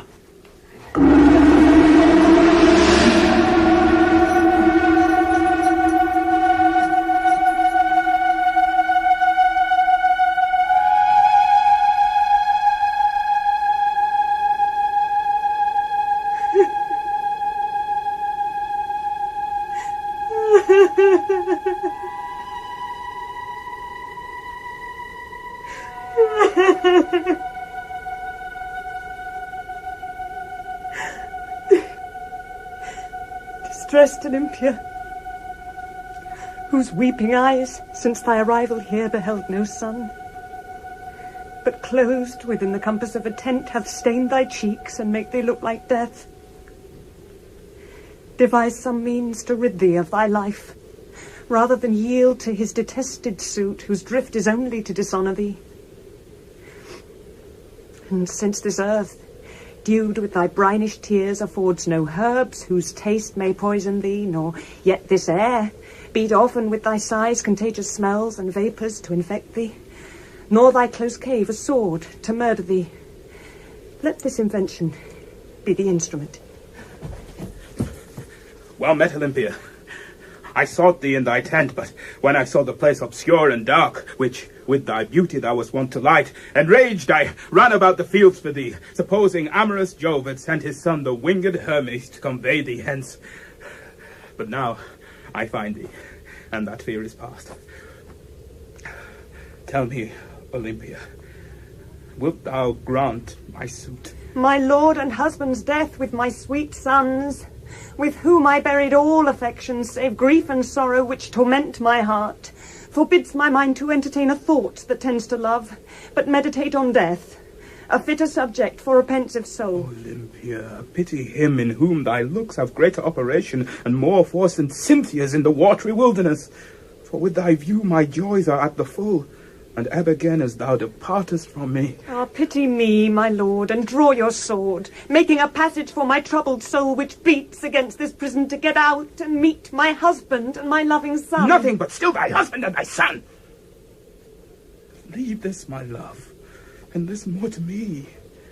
Thou shalt be stately queen of fair Argia, and clothed in costly cloth of massy gold, upon the marble turrets of thy court sit like to Venus in her chair of state, commanding all thy princely eye desires. And I will cast off arms and sit with thee, spending my life in sweet discourse of love. No such discourse is pleasant in mine ears than that where every period ends with death, and every line begins with death again. I cannot love to be an empress. Nay, lady, then, if nothing will prevail, I'll use some other means to make you yield, such as the sudden fury of my love. I must and will be pleased, and you shall yield. Come to the tent again. Stay, good my lord, and will you save my honour? I'll give your grace a present of such price as all the world cannot afford the like. What is it? An ointment, which a cunning alchemist distilled from the purest balsamum and simplest extracts of all minerals, in which the essential form of marble stone, tempered by science metaphysical and spells of magic from the mouths of spirits, with which, if you but anoint your tender skin, nor pistol, sword, nor lance can pierce your flesh. Why, madam, think ye to mock me thus palpably? To prove it, I will anoint my naked throat, which, when you stab, look on your weapon's point, and you shall see it rebated with the blow.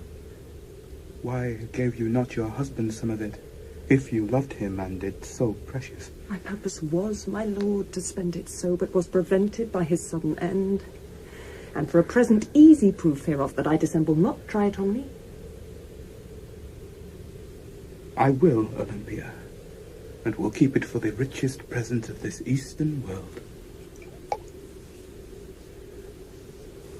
Now, stab, my lord, and mark your weapon's point that will be blunted if the blow be great. Here then, Olympia.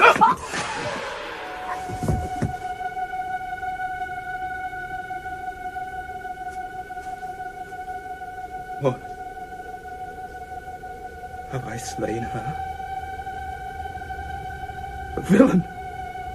Stab thyself! Cut off this arm that murdered my love! Now, hell is fairer than Elysium, a greater lamp than that bright eye of heaven from whence the stars do borrow all their light, wanders about the black circumference.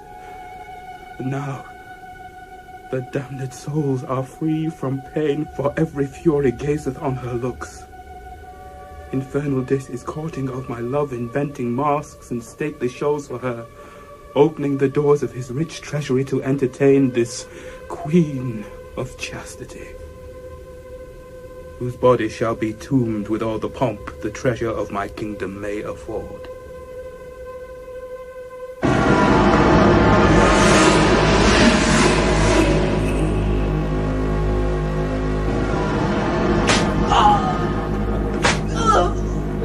Oh, lie, pampered jades of Asia! What, can ye draw but 20 miles a day and have so proud a chariot at your heels and such a coachman as great Tamburlaine, but from Asphaltis where I conquered you to Byron here, where thus I honour you? The horse that guide the golden eye of heaven and blow the morning from their nostrils, making their fiery gait above the clouds, are not so honoured in their governor as you, ye slaves, in mighty Tamburlaine. To make you fierce and fit my appetite, you shall be fed with flesh as raw as blood, and drink in pails the strongest muscadel. If you can live with it, then live, and draw my chariot swifter than the racking clouds. If not, then die like beasts, and fit for naught but perches for the black and fatal ravens. Thus am I right the scourge of highest Jove, and see the figure of my dignity, by which I hold my name and majesty. Let me have my coach, my lord, that I may ride, and thus be drawn with these two idle kings. Thy youth forbids such ease, my kingly boy. They shall tomorrow draw my chariot, while these their fellow kings may be refreshed. O thou that sawest the region under earth, and art a king as absolute as Jove, come once in fury and survey his pride, hailing him headlong to the lowest hell. Your Majesty must get some bits for these to bridle their contemptuous cursing tongues, that like unruly never-broken jades break through the hedges of their hateful mouths and pass their fixed bounds exceedingly. Nay, we will break the hedges of their mouths and pull their kicking colts out of their pastures. Your Majesty already hath devised a mean as fit as may be to restrain these coatish coach-horse tongues from lashing. How like you that, Sir King? Why speak you not? Cruel brat, sprung from a tyrant's loins. How like his cursed father he begins to practice taunts and bitter tyrannies. Aye, Turk, I tell thee, this same boy is he that must, advanced in higher pomp than this, rifle the kingdoms I shall leave unsacked, if Jove, esteeming me too good for earth, raise me to match the fair Aldebaran above the threefold asterism of heaven before I conquer all the triple world. Now, fetch me out the Turkish concubines. I will prefer them for the funeral they have bestowed on my abortive son. Hold ye, tall soldiers, take ye queens apiece. I mean, such queens as were kings' concubines. Take them, divide them, and their jewels too, and let them equally serve all your turns. We thank your majesty. Now brawl not, I warn you, for your lechery, for every man that so offends must die. Injurious tyrants!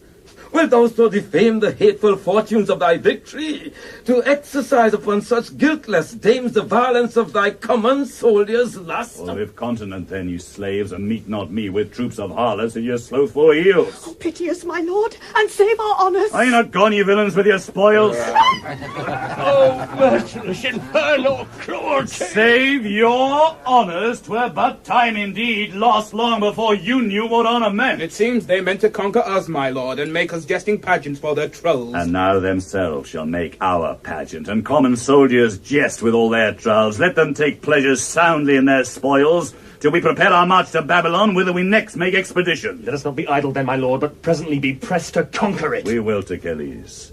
Forward then, ye jades! Now crouch ye, kings of greatest Asia, and tremble when ye hear this scourge will come, that whips down cities and controlleth crowns, adding their wealth and treasure to my store. Then shall my native city, Samarcanda, be famous through the furthest continents, for there my palace royal shall be placed, whose shining turret shall dismay the heavens, and cast the fame of Ilion's tower to hell. Thorough the streets with troop of conquered kings, I'll ride in golden armour like the sun, and in my helm a triple plume shall spring, spangled with diamonds dancing in the air, to note me emperor of the threefold world.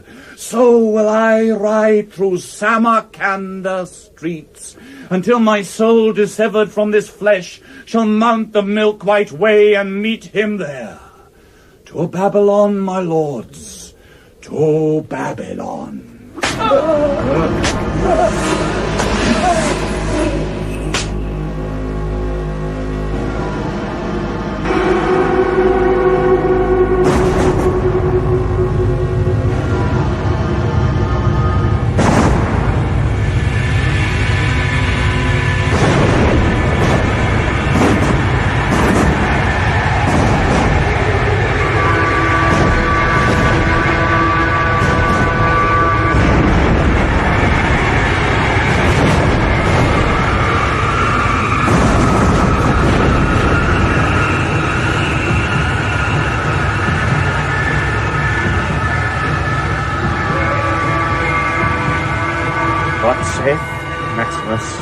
My lord, the breach the enemy hath made gives such assurance of our overthrow that little hope is left to save our lives or hold our city from the conqueror's hands. Then hang out flags, my lord, of humble truce, and satisfy the people's general prayers that Tamburlaine's intolerable wrath may be suppressed by our submission. Villain, respectst thou more thy slavish life than honour of thy country or thy name?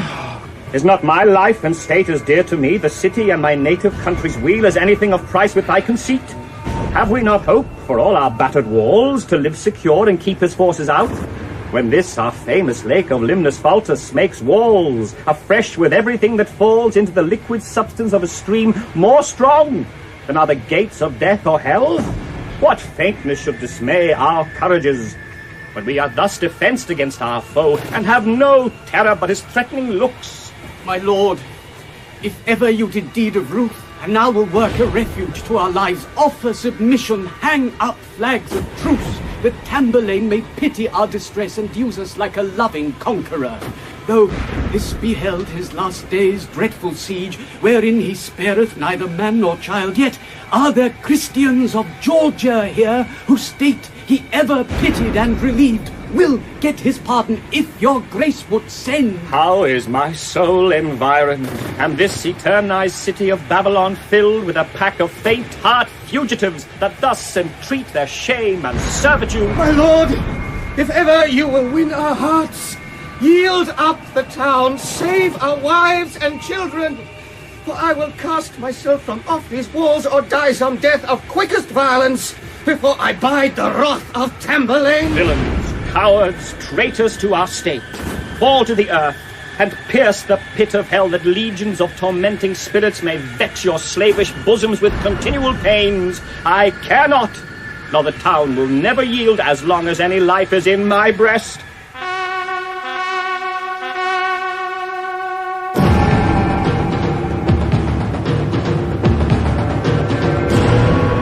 Thou desperate governor of Babylon, to save thy life and us a little labour, yield speedily the city to our hands, or else be sure thou shalt be forced with pains more exquisite than ever traitor felt. Tyrant, I turn the traitor in thy throat, and will defend it in despite of thee. Call up the soldiers to defend the walls. Yield, foolish governor! We offer more than ever yet we did to such proud slaves as durst resist us till our 3rd day's siege. Thou seest us pressed to give the last assault, and that shall bide no more regard of parley. Assault, and spare not. We will never yield.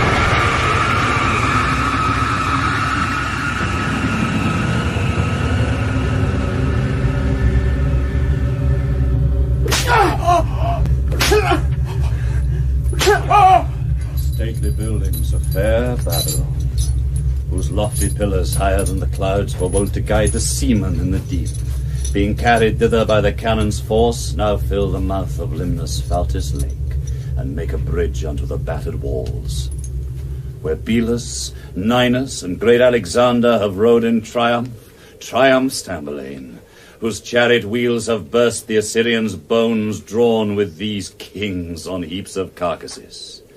Now, in the place where fair Semiramis, courted by kings and peers of Asia, hath trod the measures, do my soldiers march. And in the streets where brave Assyrian dames have rid in pomp like rich Saturnia, with furious words and frowning visages my horsemen brandish their unruly blades. Who have ye there, my lords? The steady governor of Babylon, that made us all the labour for the town, and use such slender reckoning of your majesty. Go bind the villain, he shall hang in chains upon the ruins of this conquered town. Sirrah! The view of our vermilion tents, which threaten more than if the region next underneath the element of fire were full of comets and of blazing stars, whose flaming train should reach down to the earth, could not affright you. No, nor I myself, the wrathful messenger of mighty Jove, that with his sword hath quailed all earthly kings, could not persuade you to submission, but still the ports were shut. Villain, I say, should I but touch the rusty gates of hell, the triple-headed Cerberus would howl and wake black Jove to crouch and kneel to me. But I have sent volleys of shot to you, yet could not enter till the breach was made. Nor, if my body could have stopped the breach, shouldst thou have entered, cruel Tamburlaine. 'Tis not thy bloody tents can make me yield, nor yet thyself, the anger of the highest. For though thy cannon shook the city walls, my heart did never quake, nor courage faint. Well, now I'll make it quake. Go, draw him up, hang him in chains upon the city walls, and let my soldiers shoot the slave to death. Vile monster, born of some infernal hag, and sent from hell to tyrannize on earth, do all thy worst. Nor death, nor Tamburlaine, torture or pain can daunt my dreadless mind. Up with him, then. His body shall be scarred. But Tamburlaine, in Limnus Faltis Lake, there lies more gold than Babylon is worth, which, when the city was besieged, I hid, save but my life, and I will give it thee. And for all your valour, you would save your life. Whereabout lies it? Under a hollow bank, right opposite against the western gate of Babylon. Go thither, some of you, and take his gold. The rest forward with execution. Away with him hence, let him speak no more. I think I'll make your courage something quail. When this is done, we'll march from Babylon and make our greatest haste to Persia. These jades are broken-winded and half-tired. Unharness them. Let me have flesh horse. So, now their best is done to honour me, take them and hang them both up presently. Vile tyrant! Barbarous, bloody Tamburlaine! Take them away, Theridanes, see them dispatched. I will, my lord. Come, Asian viceroys, to your tasks a while, and take such fortune as your fellows felt. First let thy Scythian horse steer both our limbs, rather than we should draw thy chariot, and like base slaves abject our princely minds to vile and ignominious servitude. Rather lend me thy weapon, Tamburlaine, that I may sheathe it in this breast of mine. 1,000 deaths could not torment our hearts more than the thought of this doth vex our souls. They will talk still, my lord, if you do not bridle them. Bridle them, and let me to my coach. See now, my lord, how brave the captain hangs. Yes, brave indeed, my boy. Well done. Shoot first, my lord, and then the rest shall follow. Then have at him to begin with all. Yet save my life, and let this wound appease the mortal fury of great Tamburlaine. No. Those Faltis Lake were liquid gold and offered me as ransom for thy life, yet shouldst thou die, shoot at him all at once. So now he hangs like Bagdet's governor, having as many bullets in his flesh as there be breaches in her battered wall. Go now and bind the burghers hand and foot and cast them headlong in the city's lake. Tartars and Persians shall inhabit there, and to command the city I will build a citadel, that all Africa, which hath been subject to the Persian king, shall pay me tribute for in Babylon. What shall be done with their wives and children, my lord? Techelles drown them all, man, woman, and child. Leave not a Babylonian in the town. I will about it straight. Come, soldiers. Now, Gisani, where's the Turkish Alquran and all the heaps of superstitious books found in the temples of that Mahomet whom I have fought God? They shall be burnt. Here they are, my lord. Well said. Let there be a fire presently. In vain I see men worship Mahomet. My sword hath sent millions of Turks to hell, slew all his priests, his kinsmen, and his friends, and yet I live untouched by Mahomet. There is a God full of revenging wrath, from whom the thunder and the lightning breaks, whose scourge I am, and him will I obey. So, Gisani, fling them in the fire. Mahomet, if thou have any power, come down thyself and work a miracle. Thou art not worthy to be worshipped that suffers flames of fire to burn the writ wherein the sum of thy religion rests. Why sendst thou not a furious whirlwind down to blow thy Alquran up to thy throne, where men report thou sittst by God himself, or vengeance on the head of Tamburlaine that shakes his sword against thy majesty and spurns the abstracts of thy foolish laws? Well, soldiers, Mahomet remains in hell. He cannot hear the voice of Tamburlaine. Seek out another godhead to adore, the God that sits in heaven, if any God, for he is God alone and none but he. I have fulfilled your highness' will, my lord.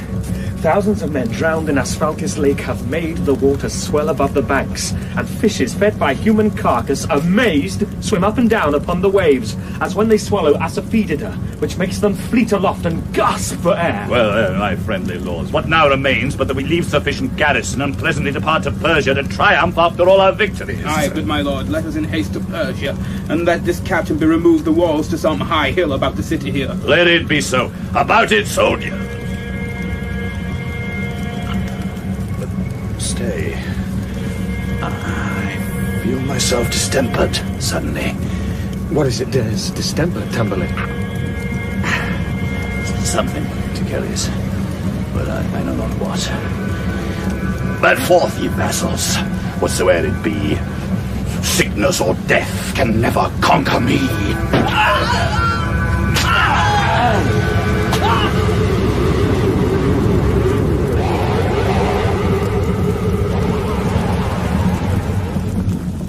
King of Amasia, now our mighty host marcheth in Asia Major, where the streams of Euphrates and Tigris swiftly runs. And here may we behold great Babylon circled about with Limnasphaltis Lake, where Tamburlaine with all his army lies, which being faint and weary with the siege, we may lie ready to encounter him before his host be full from Babylon, and so revenge our latest grievous loss, if God or Mahomet send any aid. Doubt not, my lord, but we shall conquer him. The monster that hath drunk a sea of blood and yet gapes still for more to quench his thirst, our Turkish sword shall headlong send to hell, and that vile carcass drawn by warlike kings the fowls shall eat. For never sepulchre shall grace the base-born tyrant Tamburlaine. When I record my parents' slavish life, their cruel death, mine own captivity, my viceroy's bondage under Tamburlaine, methinks I could sustain 1,000 deaths to be revenged of all his villainy. Yet, when the pride of Cynthia is at the full, she wanes again, and so shall his, I hope. For we have here the chief selected men of 20 several kingdoms at the least. Nor ploughman, priest, nor merchant stays at home. All Turkey is in arms with Callapine, and never will we sunder camps and arms before himself or his be conquered. This is the time that must eternize me for conquering the tyrant of the world. Come, soldiers, let us lie in wait for him, and if we find him absent from his camp, or that it be rejoined again at full, assail it, and be sure of victory.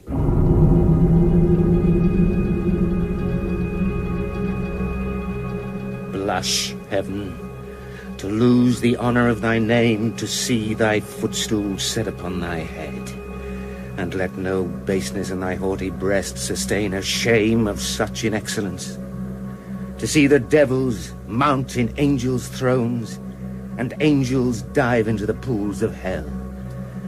And though they think their painful date is out, and that their power is puissant as Jove's, which makes them manage arms against thy state, yet make them feel the strength of Tamburlaine, thy instrument and note of majesty, is greater far than they can thus subdue. For if he die, thy glory is disgraced. Earth droops and says that hell in heaven is placed.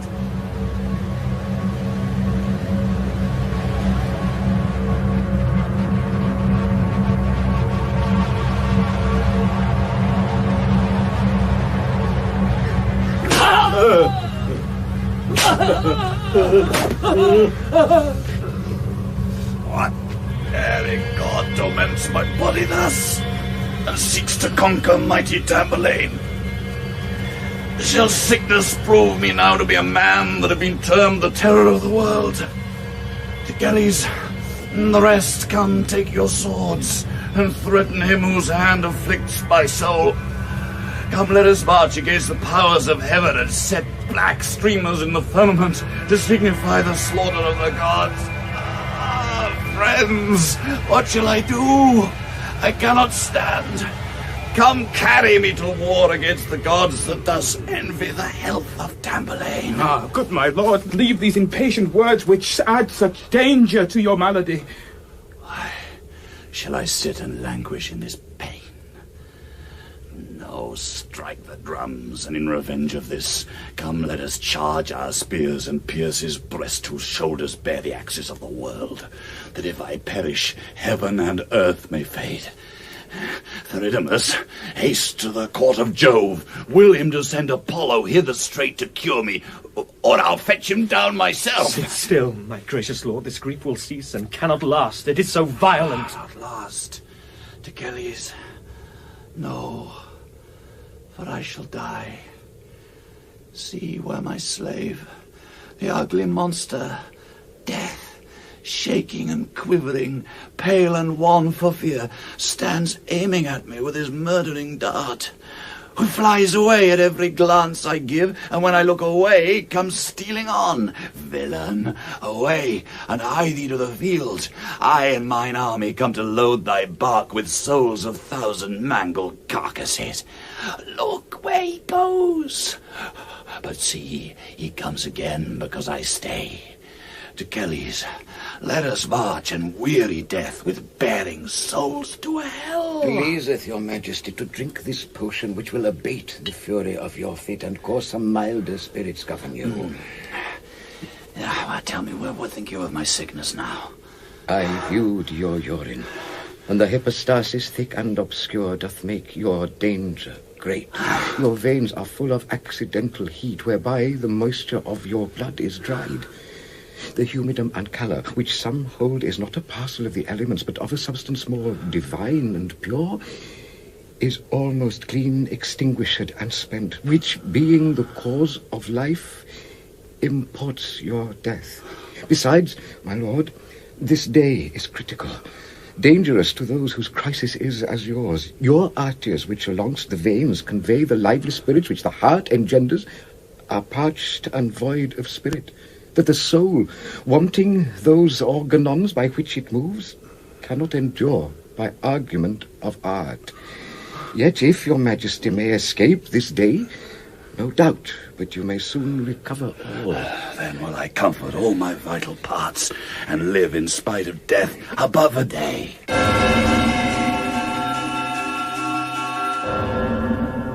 My lord, young Callapine that lately fled from your majesty hath now gathered a fresh army, and hearing your absence in the field, offers to set upon us presently. See, my physicians, now how Jove hath sent a present medicine to recure my pain. My look shall make them fly, and might I follow, they should not one of all the villain's power live to give offer of another fight. I joy, my lord, your highness is so strong, that can endure so well your royal presence, which only will dismay the enemy. I know it will, Cassani. Draw, you slaves. In spite of death, I will go show my face.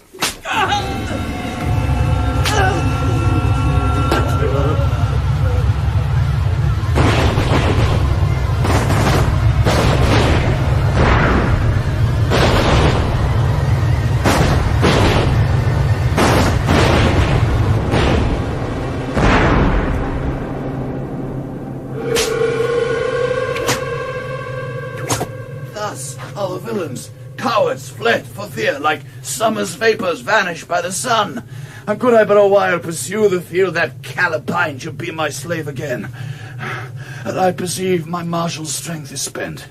In vain I strive and rail against those powers that mean to invest me in a higher throne, as much too high for this disdainful earth.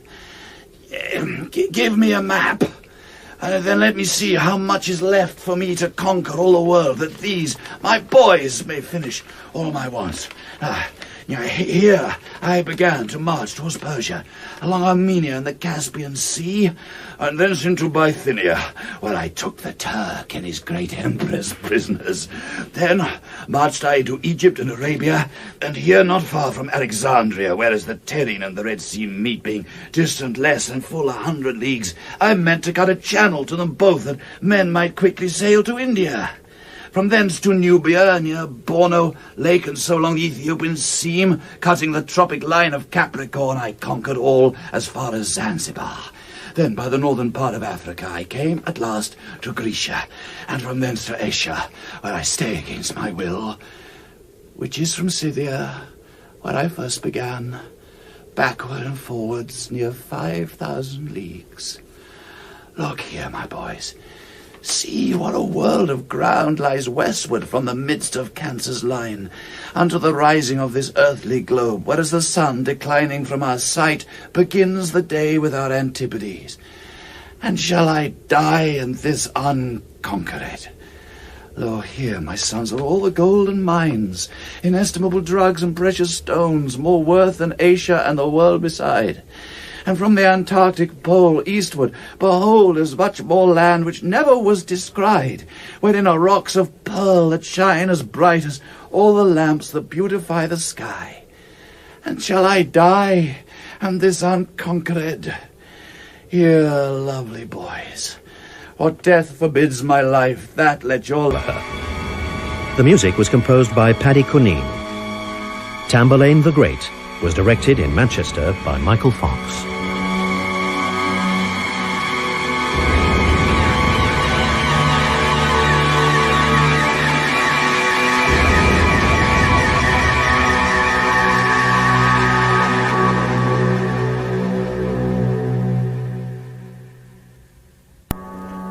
Must I?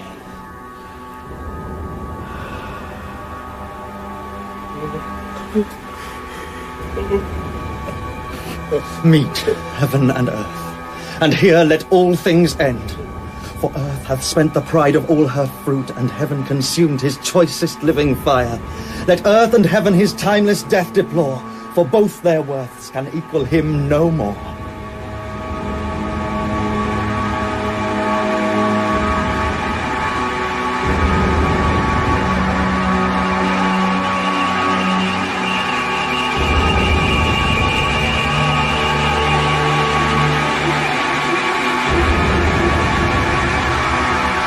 Tamburlaine the Great by Christopher Marlowe starred Michael Penington, with Samantha Bond as Zenocrate, Clive Rowe as Theridanes, Louis Hillyer as Techelles, and Peter Guinness as Usumcasane.